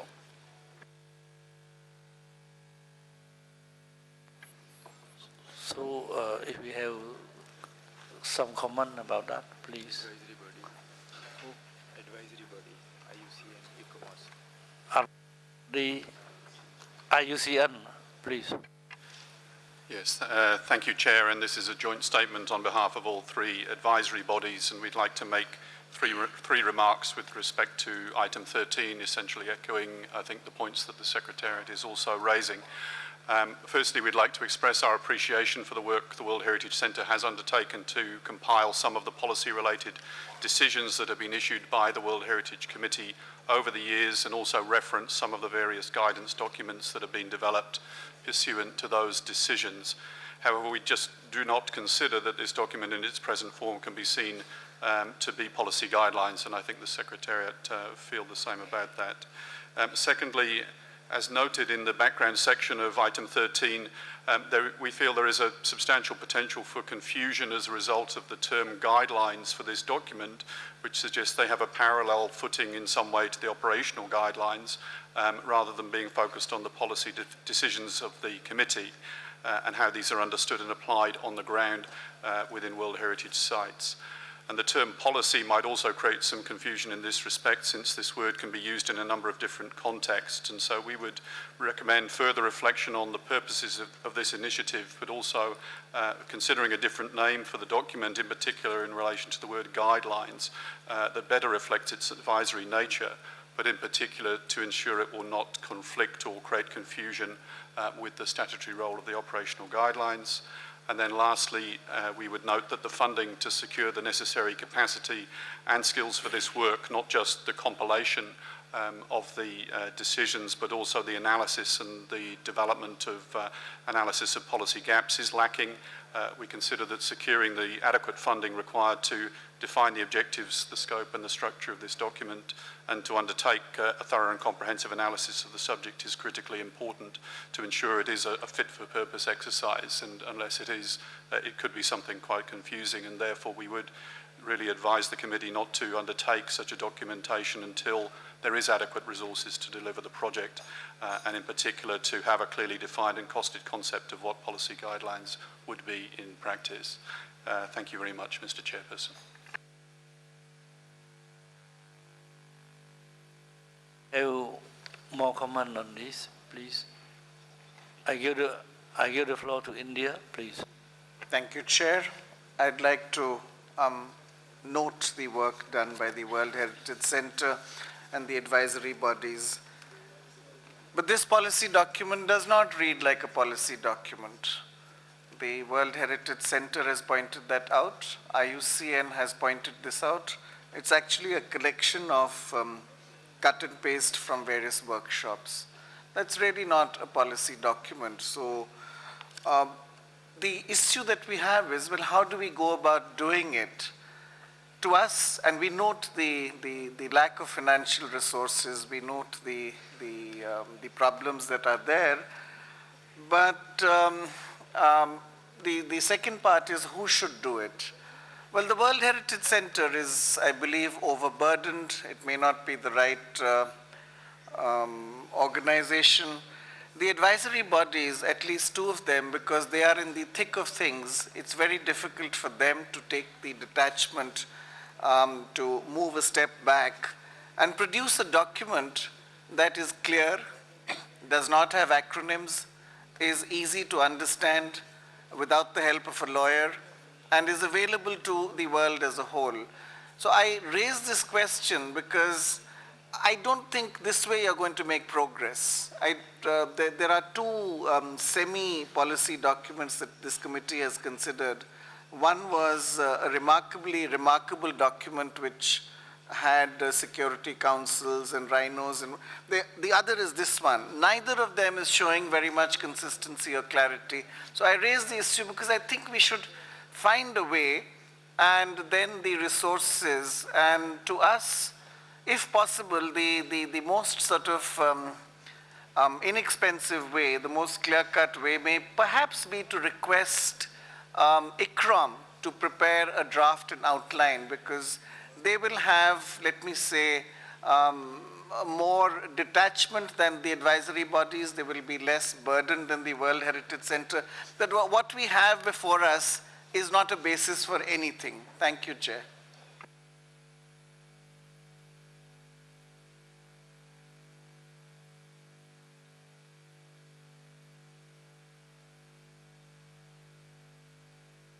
Any more comment, please?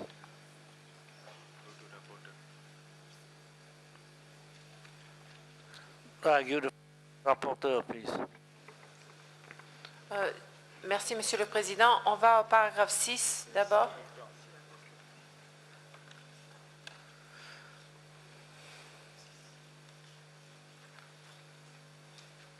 Merci. Il faut mettre demande à l'ICROM.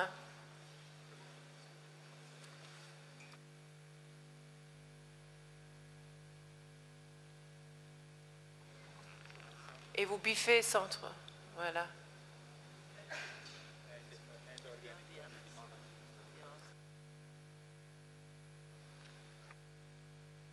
S'il vous plaît, biffez aussi. Non, non, vous biffez aussi organisation consultative. C'est que ICRAM.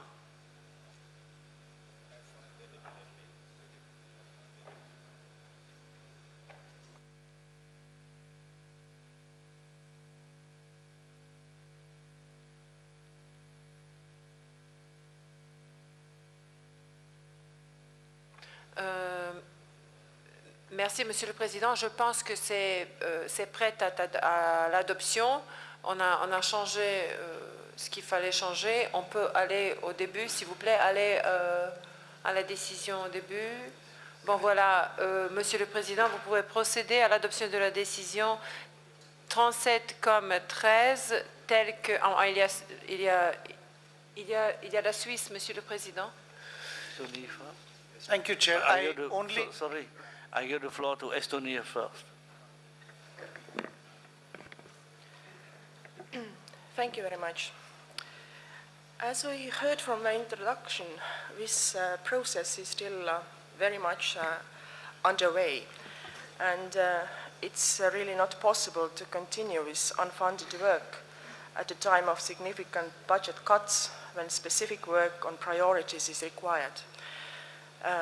So I think that what we need to do is to reflect on it, to find resources, and I think that the World Heritage Center is the best body who can discuss this matter further with all advisory bodies that we have under the Convention. So that's why we support the original wording of this paragraph. Thank you.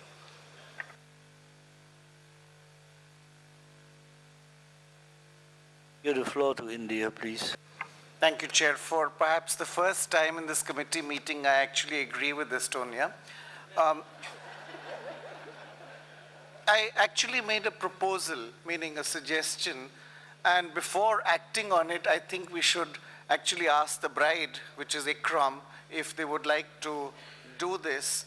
But I think what Estonia has brought out is that we are far too early in this process to be taking calls and judgments on it. I think we should hear ICROM and if the other advisory bodies wish to speak, because they are the people who would do most of the work. Thank you, Chair. On a parole d'abord à la Suisse. Merci, Monsieur le Président. Nous sommes également heureux, vers la fin de la session, d'être complètement d'accord avec l'État partie de l'Inde. Merci, Monsieur le Président. So I think, Ikram, if you'd like to take the floor. Thank you very much, Mr. Chairman, and thank you for the confidence that India has perhaps given to us. This proposal is one that we haven't actually considered previously, so it's one that we would actually like to take a little bit more time to think about. Having said that, clearly this is work that if in the committee's wisdom they wish to bestow on Ikram, we would obviously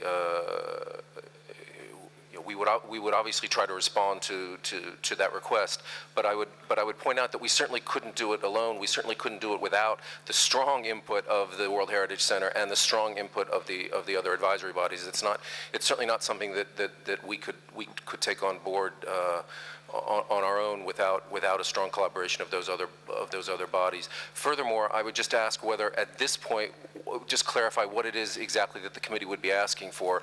I mean, are they asking for us to do a policy guidelines document or whatever it is that we want to call it, or are they asking now for sort of a revamped proposal to try to clarify exactly what it is that this document would ultimately become, essentially to let us do a new scoping study? But again, it would have to be done in collaboration with our partners in this, and so we would see clarification as to what it actually is that the committee would be asking us to do. The final point would be again a resource issue. We would just need to make sure that the resources are available for us to undertake this in collaboration with the center and the other advisory bodies. Thank you, Mr. Chair. So we have a very clear question from Ikram. If some of our committee members like to make a comment on this. What is it you want? What does the committee want us to produce? So, no. I think I still can take the floor. We don't know what to do.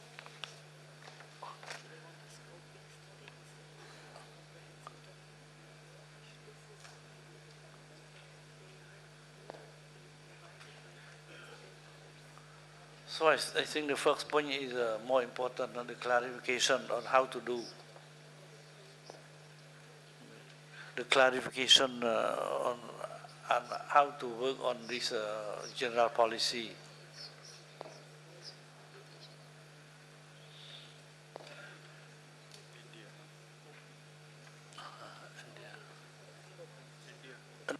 To take the floor? Yeah, please. Thank you, Chair. If this resolution could pass, I think the sense of the committee has been that, well, clearly this document is not adequate. And Ikram's question, quite rightly, is, well, if you want us to do something, you must tell us what to do. And I think that's a fair question. I would suggest that we go back to the basics and ask them to prepare a simple scoping document, which we could take up at the next session. At this stage, to try and look at all of the different dimensions of policy may be a bit hard, but they could work with the World Heritage Center, the advisory bodies, but the responsibility of preparing that document, which may be a page or 2 pages, could perhaps be given to Ikram. Thank you, Chair.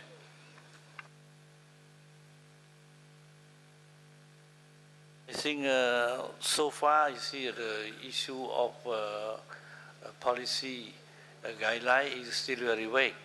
You see, nobody can understand it very concretely. So that's why the idea from Excellency, the Ambassador of India is also good. We request to Ikram to present the explanatory paper to the next session. 2015. Yes. Il y a le paragraphe, comme indiqué, le paragraphe 7. Yeah, le paragraphe. Yeah, le paragraphe c'est dans le screen. Oui. Donc, je pense que nous pouvons procéder à l'adoption de la décision 37 comme 13. No objection. Still correcting. Yes, correcting, yes. They are already corrected. If no objection, if no objection, I propose the adoption of this decision. So the decision is adopted. Now we go to 14. Before going.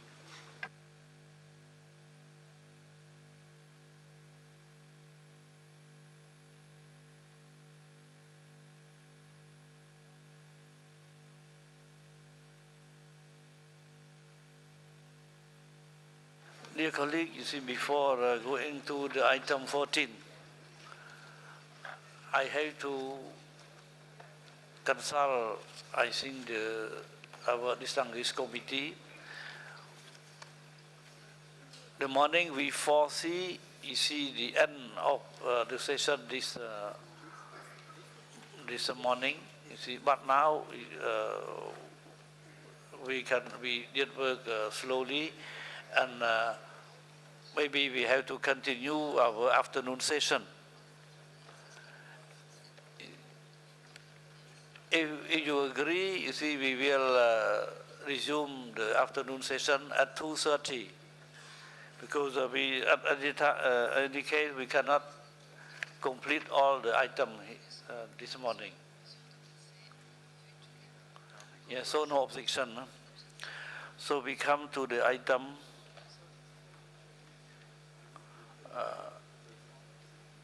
14, examination of international assistance requests. I would like to invite you to pay attention to the document WHC 13/37.com/14 and WHC 13/37.com/INF.14. I would like to give the floor to Mr. Ribone from the World Heritage Center to introduce the item. Please. Thank you, Mr. Chairperson. So, as you already mentioned, the two documents, the working document and the information document. The working document itself is in two parts. Under Part 1, as requested by the committee last year in its decision 36/14, you will find the status of the implementation of the international assistance requests for the rainforest of the Atsinanana, Madagascar, which was approved by the committee in 2010 for $100,000. Under Part 2 of the document, there was a proposal to amend paragraph 240 of the operational guidelines, and this proposal was discussed in detail by the working group, and you just adopted this proposal under item 13.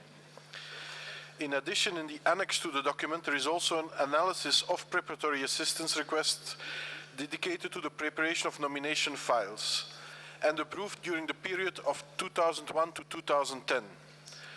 This analysis was prepared by the Secretariat following the request by a member of the World Heritage Committee. In reviewing this analysis, it is important to recall that over the years, the preparation of nominations has become a complex and a long process. In this context, the funds approved under preparatory assistance only amount to a maximum of $30,000 per request, and therefore can never finance the whole nomination process, but only contribute to it. Over the period under review, the committee approved international assistance budgets amounting to a total of $13.7 million. Out of this total amount, an amount of $2.1 million was approved for preparatory assistance for the preparation of nomination files, corresponding to in together 102 requests and representing 15.4% of the international assistance budget and 5.3% of the overall budget of the World Heritage Fund.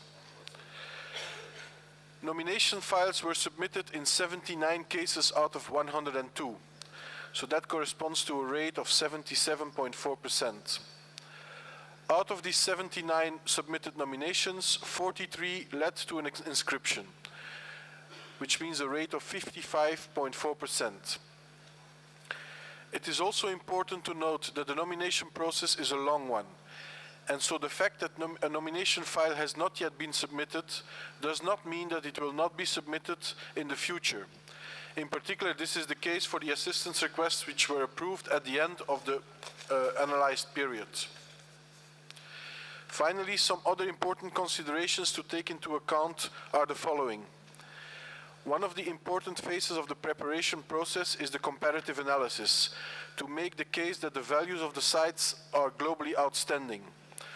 Often, preparatory assistance is a request to support this analysis, and the possible outcome of the process is could be a conclusion that the site does not represent the global significance, and hence could lead to a decision by the state party not to pursue the nomination process. It is also important to note that until 2012, the operational guidelines gave no specific guidance on the selection of preparatory assistance requests, which means that the mandate of the International Assistance Panel was limited to verifying their technical completeness. In 2012, the committee decided to change the operational guidelines and give a clear priority for sites recognized in approved thematic advice as corresponding to gaps in the list, or for sites where preliminary investigations have shown that there is a potential to demonstrate OUV, especially in the case of state parties whose heritage is underrepresented on the World Heritage List. It can therefore be expected that this change will impact on the process in the future. Finally, I would like to draw your attention to the information document which shows the current status of the international assistance budget for the current biennium. A few elements need to be noted. Since the elaboration of the document, 6 more requests were approved, bringing the number of approved requests to 29. A 7th request is still in the pipeline pending the approval of a revised budget. Therefore, the remaining funds available for preparatory and conservation and management assistance are now totaling $16,270, namely $701 under the international assistance budget, $10,547 under the Italian funds earmarked for international assistance, and $2,004 under the Indian funds earmarked for international assistance, and also $3,719 under the partnerships funds, which were earmarked for international assistance. In other words, there is almost no additional funding left for preparatory and conservation and management assistance for the next biennium. The additional funding we got so far from India, Italy, and through the Partnerships Initiative allowed for approvals for an average amount of $224,000 per biennium since 2010. Already in the current cycle, and despite the additional funding, 3 requests could not be sent for approval because of lack of funding in 2013. And these requests might come back in 2014 if the state party wishes to do so. The graphs also show clearly that without the contributions from Italy, India, and the money mobilized by the PACT initiative, even less requests would have been funded. Currently, the funds foreseen for the next biennium are amounting to $450,000 if we take into account option 2 of the budget, which is the option which would be applied if the current situation of shortfall in contributions continues. Namely, $120,000 for preparatory assistance and $330,000 for conservation and management assistance. As you can see on the graph, and comparing the budget we had available for approvals in the current biennium, and the fact that in addition we have still almost $90,000 US in pending requests, it is clear that the budget available for this biennium is highly likely to be insufficient to accommodate the requests which will be recommended for approval by the panel. As mentioned in the working document, funding is still available under emergency assistance amounting to $108,278 for the current biennium. Thank you, Mr. Chair.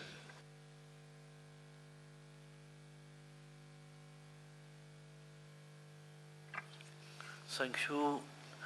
I invite, dear colleague, you now to consider the draft decision 37-14.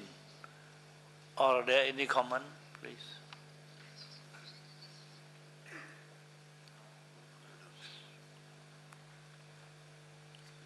No, we proceed to the adoption. If no objection, I declare the draft decision 37-14 adopted and the item 14 closed.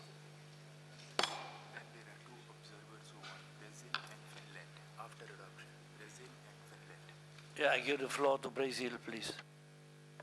Thank you, Mr. Chairman, for giving the floor to an observer state. We would like to have intervened during the debate, but since the decision has already been adopted, we just would like to make a remark. Firstly, to thank the Ambassador of India for requesting this analysis that is presented in the annex to this document. This analysis is very important because it shows us what exactly is at stake. We strongly believe that the reason why the fund was established under the convention is now not being used for its purpose. It's clear that the evolution of the convention somehow evolved to a point that the main aim of the fund is no longer being used. So this is something that we strongly believe that the committee should take a look with a more attentive look, and perhaps try to think of better ways of using the resources of the fund for its purpose, its original purposes. Thank you.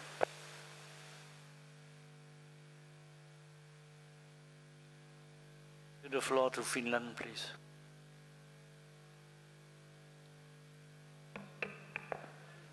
Thank you, Mr. Chairman. Since this is the first time I am taking the floor on behalf of the Government of Finland,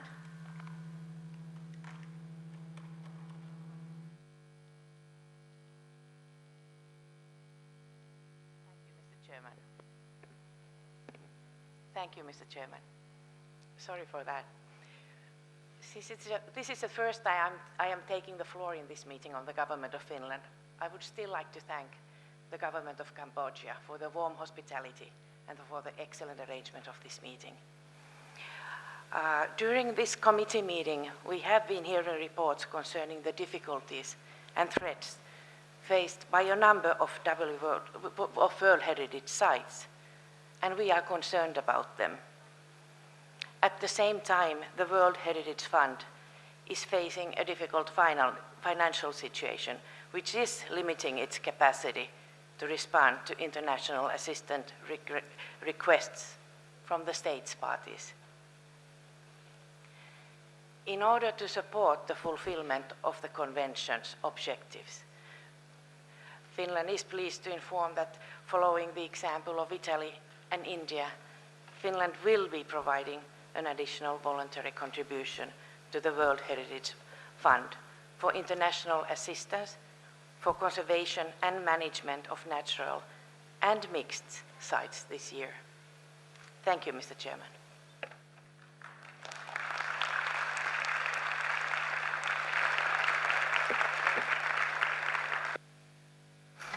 We highly appreciate the statement. Now we move to item 15, devoted to the budget and the report on the execution of the 2012-2013 budget and preparation of the 2014-2015 budget. As you will recall, a working group examined this item. This working group was chaired by Mr. Van Sandvik from the delegation of South Africa. I would like first of all to pay tribute to the work of of Mr. Van Charvik for his outstanding commitment with this group. I know that this task was not an easy one and that you did spare any effort in the accomplishment of your work. I understand that a draft decision is proposed by the working group. This draft decision has been distributed in the room. I give the floor to the chairperson of the working group to present the conclusion of the group. Please, you have the floor. Thank you very much, Mr. Chairperson, and I'm actually very glad we had the discussion on the international assistance before we got to this point. It's very useful, but please bear with me. The budget is an important issue, and we just need to take a little bit of time just to focus on these issues. Mr. Chairperson, I have the pleasure of introducing the draft decision on the budget emanating from the consultations conducted in the Budget Working Group. I believe the document was distributed yesterday, and I trust committee members have used the opportunity to scrutinize the proposed decision. Mr. Chairperson, please allow me to make a few observations before the committee takes up the draft decision for adoption. The Budget Working Group commenced its activities on Tuesday, 18 June, with a mandate to examine document COM15 Rev and to work on the draft decision contained in it. The working group held 7 sessions, during which it considered the following three main elements of the budget document. The implementation of the budget for the biennium 2012-13, our current biennium, the proposed budget for the next biennium 2014-15, and the sustainability of the World Heritage Fund. In terms of the discussions on these 3 parts, I would like to highlight the following main elements. In terms of the implementation of the budget for the current biennium, the non-payment of contributions by a major contributing state party is continuing to have a detrimental effect on the implementation of the convention. As such, the budget on which the Centre is currently operating is 21.19% less than originally approved, and a number of important activities are not being undertaken by the World Heritage Centre. These activities include, in particular, the provision of international assistance to least developed and low-income states parties, capacity building activities, assistance with retrospective statements of outstanding universal value, regional programs in terms of follow-up to periodic reporting, education and world heritage, as well as public awareness and communication. The World Heritage Centre is also under ever-increasing pressure to do more work with fewer staff members, to the point where unpaid overtime and excessive working hours have become the norm. In this regard, the World Heritage Centre is further increasingly dependent on staff hired for the implementation of extra budgetary activities to implement statutory work. This is not an acceptable situation and clearly highlights the extent of the budget pressure being experienced by the Centre. Mr. Chairperson, in addition to the non-payment of assessed contributions, there is also the larger problem of the long-term sustainability of the World Heritage Fund, which existed even before a major contributing state party stopped paying its contributions. We, as states parties, continue to inscribe more and more World Heritage sites, resulting in more and more work being requested from the World Heritage Centre and advisory bodies. At the same time, however, assessed contributions are not increasing, as no new members will be joining the convention due to it being virtually universal. The convention also does not provide for an increase in assessed contributions. The options to ensure the sustainability of the World Heritage Fund are therefore limited and can only be undertaken on a voluntary basis. Mr. Chairperson, the working group considered a number of options whereby states parties could be requested to make, on a voluntary basis and within their respective capacities to pay, an additional contribution to the World Heritage Fund. I should like to indicate in this regard that during last year's session, the Budget Working Group also discussed these options, but after protracted discussions decided to propose to the committee that a general appeal be made for supplementary voluntary contributions. This general appeal was subsequently approved by the committee and implemented by the Centre. Sadly, this appeal proved ineffective and only one state party responded, with a contribution of $20,000 for the current biennium. There is therefore very little hope that another such appeal will deliver any different result, and the committee needs to consider an alternative method of calling on states parties to make supplementary voluntary contributions to sustain the World Heritage Fund. Mr. Chairperson, the Budget Working Group discussed the different options which could be recommended to states parties for them to consider when making their contributions, and while there was support for putting forward one of the options reflected in Annex 6 of the budget document, the working group could not find consensus in this regard. It would be useful actually to just see the annex, if we could ask the Secretariat to put that on the screen for us. Therefore, in light of the failure of the general appeal for supplementary voluntary contributions to elicit any meaningful contributions, and in view of the fact that the status quo in terms of contributions to the fund is not tenable nor sustainable, I've taken the liberty in my capacity as chairman of the working group to propose one of these options, which is option 1.1, reflected in the Annex 6 of the budget document for the consideration of the committee, and you can see it reflected on the screen. It's just what you have on the screen, Mr. Chairperson, is an indication. It's not the full annex because we couldn't highlight the whole annex, but it is a reflection of what is being proposed. I would like to, apologies, Mr. Chairperson, option 1.1, which I am proposing the committee considers approving, would merely call on states parties to consider doubling their assessed contributions or assessed voluntary contributions. I would like to reiterate in this regard that such a call on state parties does not place any obligation on them to make additional payments. It merely sets an indicative target which state parties can use if they consider themselves to be in a position to make supplementary voluntary contributions to the fund. In the unlikely event that each and every state party takes up this invitation to double its contribution, it will still not ensure the sustainability of the fund. But at least it will be a start to this goal. Mr. Chairperson, I'm appealing to the committee to adopt this option as a first step of addressing the sustainability of the World Heritage Fund.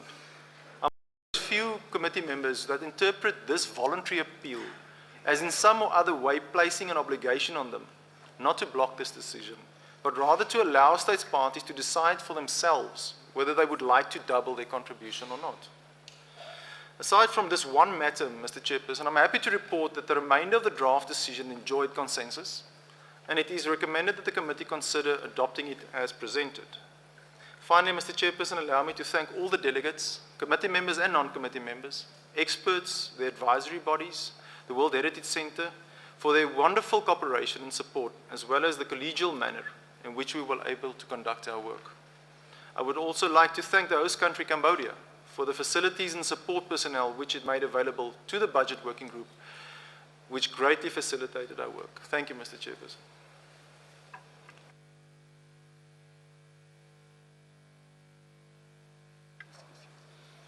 Now,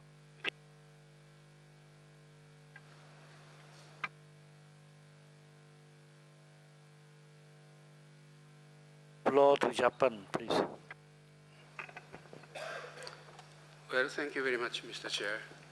Well, at the Budget Working Group, we were told by the Secretariat that the financial situation continued to be worsening, as explained by the chairperson of the working group now. We understand that the fundamental problem lies with the growing gap between the increasing number of activities and the fixed amount of budget. So in the long run, this is a structural problem in this sense. In this regard, the working group introduced a new paragraph 14, which requests the World Heritage Center to come up with a chart which visualizes the complicated situation at the forthcoming General Assembly, so that all the state parties may understand the serious situation at a glance, think about them, and take any action which they deem necessary. Having said this, and knowing the difficulties and the necessity for additional funds, and yet we still feel uneasy about the fundraising option in the paragraph 30 and 31. The idea of this option is to allocate specific sum to each state party for voluntary payment in the hope of doubling the size of the budget. In other words, a state party is expected to pay voluntarily the same amount as they pay under the current scale of assessment. Furthermore, the response from the state party is to be reviewed annually, as mentioned in paragraph 32. We are of the view that this option goes against the voluntary nature of the contribution proposed. We strongly believe that the amount of voluntary payment should be left with the intention of each state party. We therefore propose the deletion of the relevant parts, including the option in the paragraph 30 and 31. Thank you.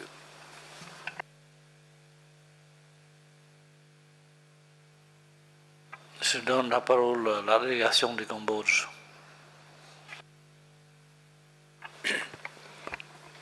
I thank you, Chair. Could you bring the draft decision on the screen, please? Is it possible? Thank you. Let me start by expressing our congratulations to the Chair of the Budget Working Group for his able steering of our discussion. Cambodia gives great importance to the budget items, despite the fact that it does not seem to have level of attractions as other items, such as nominations of new properties.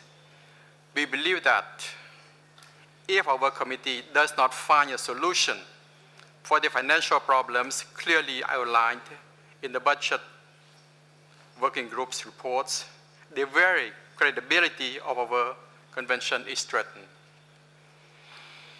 Cambodia also would like to stress its support to the draft report, in particular paragraph 30, 31, 32, which are critical to our strategy to secure the sustainability of our Heritage Fund. However, to further strengthen paragraph 30, we would like to suggest to replace paragraph 30, please. Yeah, thank you. We suggest to replace the word urges by call upon and consider allocating to allocate.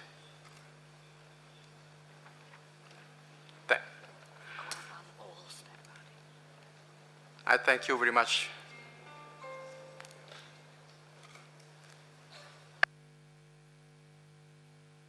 France, vous avez la parole. Merci, Monsieur le Président. Simplement pour dire que nous partageons totalement les vues du Japon concernant le paragraphe 30 et le caractère volontaire des contributions. Merci.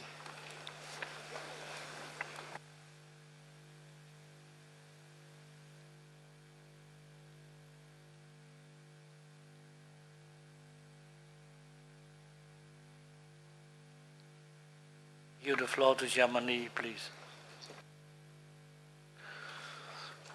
Thank you, Mr. Chair. Like the previous speaker representing France, I would like to support the proposal of Japan. The paragraphs 30 and 31 have to be amended accordingly, which would mean that in paragraph 30, as per option 1.1 of Annex 6, would have to be deleted, and in para 31, in the last but one line, based on the option reflected in para 30. I mean, voluntary contributions are voluntary contributions, and compulsory contributions. These are two different issues and cannot be mixed. Thank you.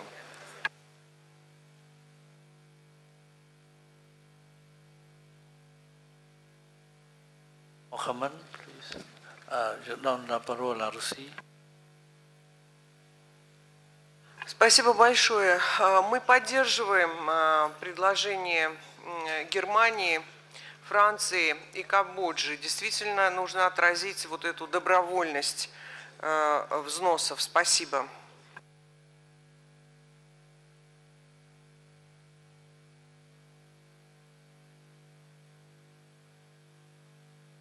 Donna la parola al Cambodge.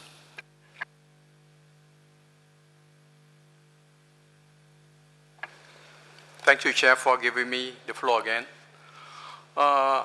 First of all, I asked for the replacement or the replacement of to consider allocating to consider and to allocate.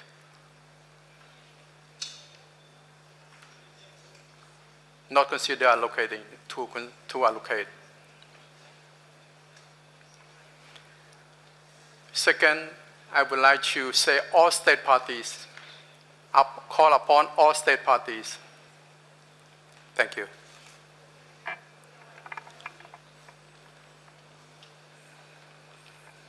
Call upon all state parties.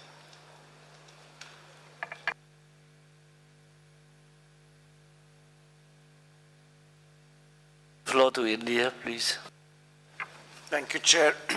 Without undermining the urgency and seriousness of the issue, I think we should keep these two separate, and I would support Japan, France, Germany, and the Russian Federation. Thank you, Chair.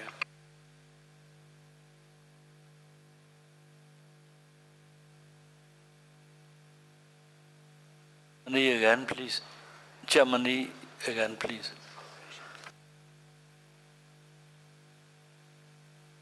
Sorry, I didn't ask, but anyway, I can support also what Cambodia has proposed. Thank you.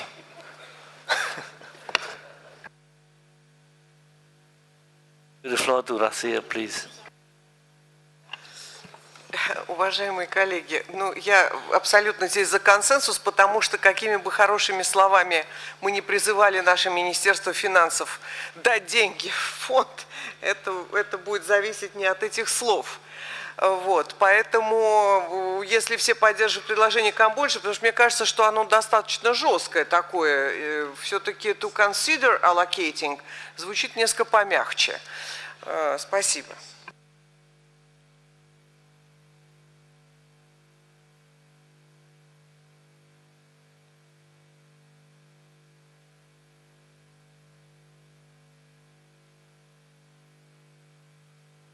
I think the time to adopt the text as amended. So I propose the adoption, the revised text, the 37, 15. So I declare the document 37, 15 adopted. And item 15 clause.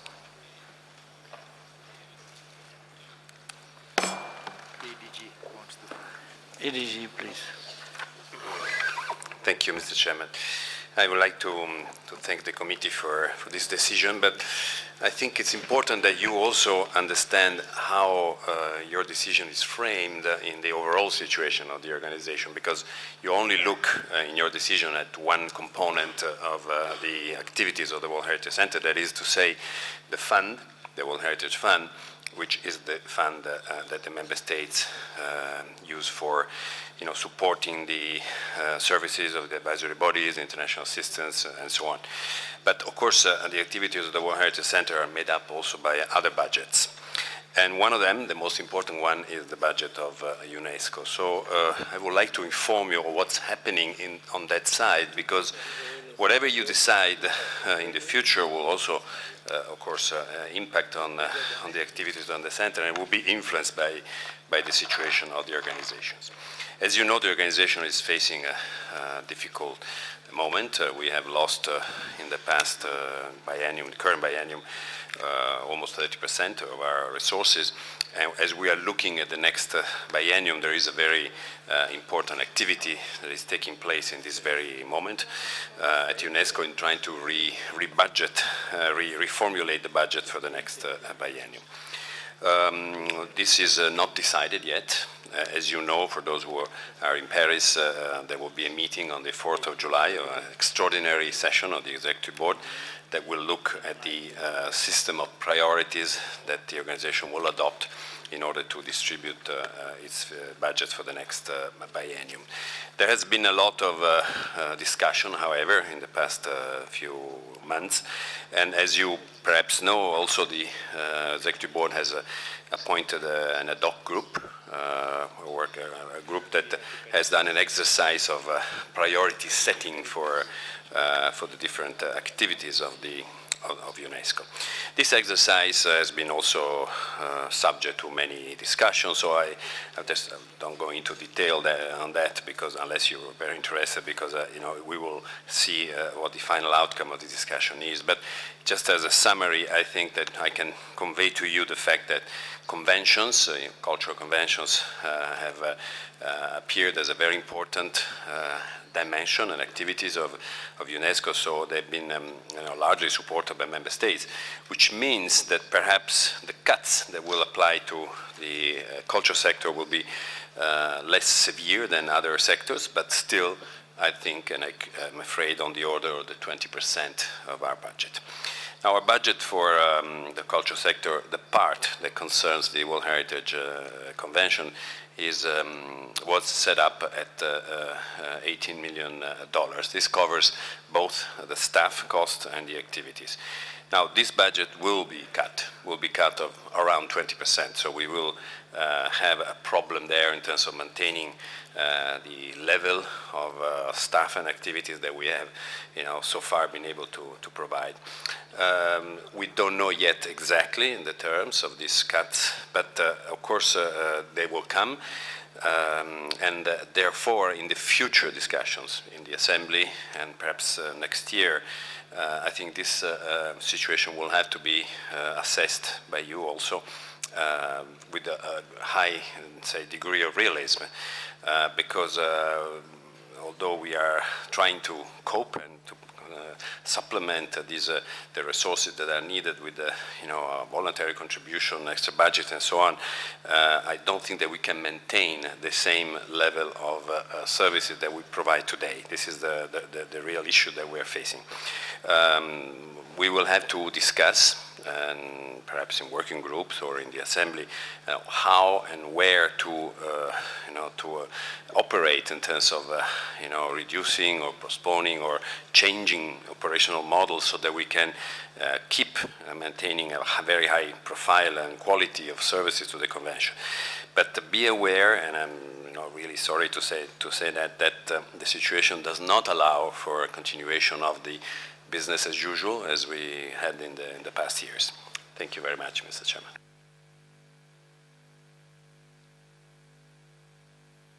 It is time to adjourn. I give the floor to Gracia, please. Уважаемый коллега, спасибо большое за слово. Я просто не могу не сказать пару слов после выступления заместителя генерального директора по культуре. Действительно, у нас 4 июля предстоит широкое обсуждение бюджетных вопросов. Ну и как, не буду предрекать в обсуждении, но как мне показалось, рабочая группа, несмотря на то, что это был интересный эксперимент на самом деле, так как мы подошли к формированию бюджета, опять получилось у нас, что мы просто почти что равномерно сократили бюджет везде. А ведь в секторе культуры ничего нам не стоит решить по поводу бюджета, чтобы не сокращать на 20% бюджет Центра всемирного наследия. Вообще-то это в наших руках. Поэтому предлагаю, поскольку у нас есть время после комитета, хорошо подумать, поскольку это конвенция, и конвенция о нематериальном наследии, это такие две флагманские, я бы сказал, флагманские направления деятельности ЮНЕСКО, на которые деньги должны быть обеспечены в полном объеме. Да, возможно, за счет сокращения чего-то другого. Спасибо. Yeah, please. India, please. Thank you, Chair. Let me support the Russian Federation fully, and if necessary, maybe this committee could express its view.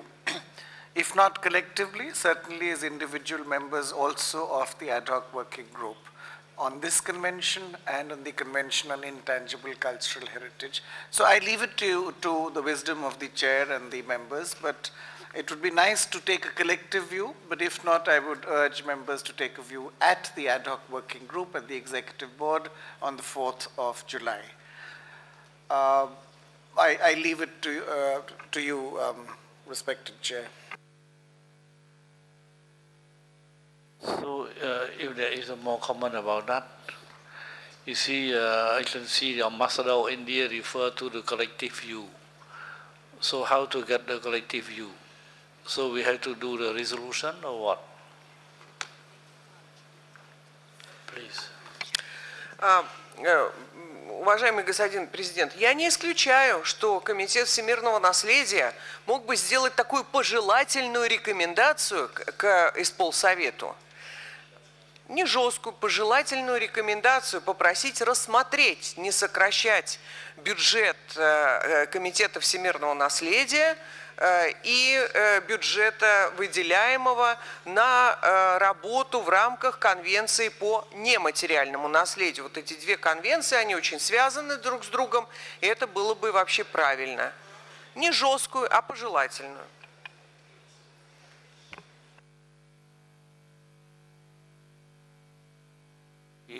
Call on Senegal, please. Merci, Monsieur le Président.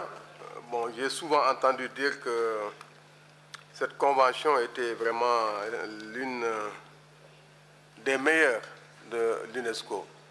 Alors, quand on a un appareil qui marche bien, je pense qu'il est sage de le protéger. Et je pense qu'il serait intéressant et utile de protéger le budget du centre et de le mettre hors ajustement.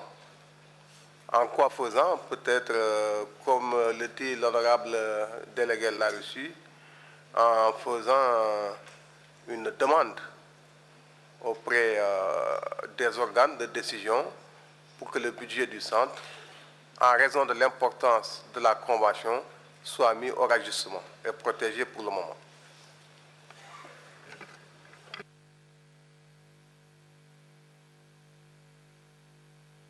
To Germany. I want to be very brief, and I would like to support what has been said by the distinguished delegate of Russia. Thank you. I think before adjourning the session, please, you have the floor. Спасибо большое. Я предлагаю просто вот во время обеденного перерыва, чтобы наш репортер предложил нам какую-то формулировку, мы понимаем, о чем мы говорим, мы ее можем на самом деле добавить вот и в то, что в формулировку по бюджету. Не принимать отдельную резолюцию, а добавить, ну, отдельным пунктом мы уже проголосовали, просто добавим. И таким образом и высветим это на исполсовете. Спасибо.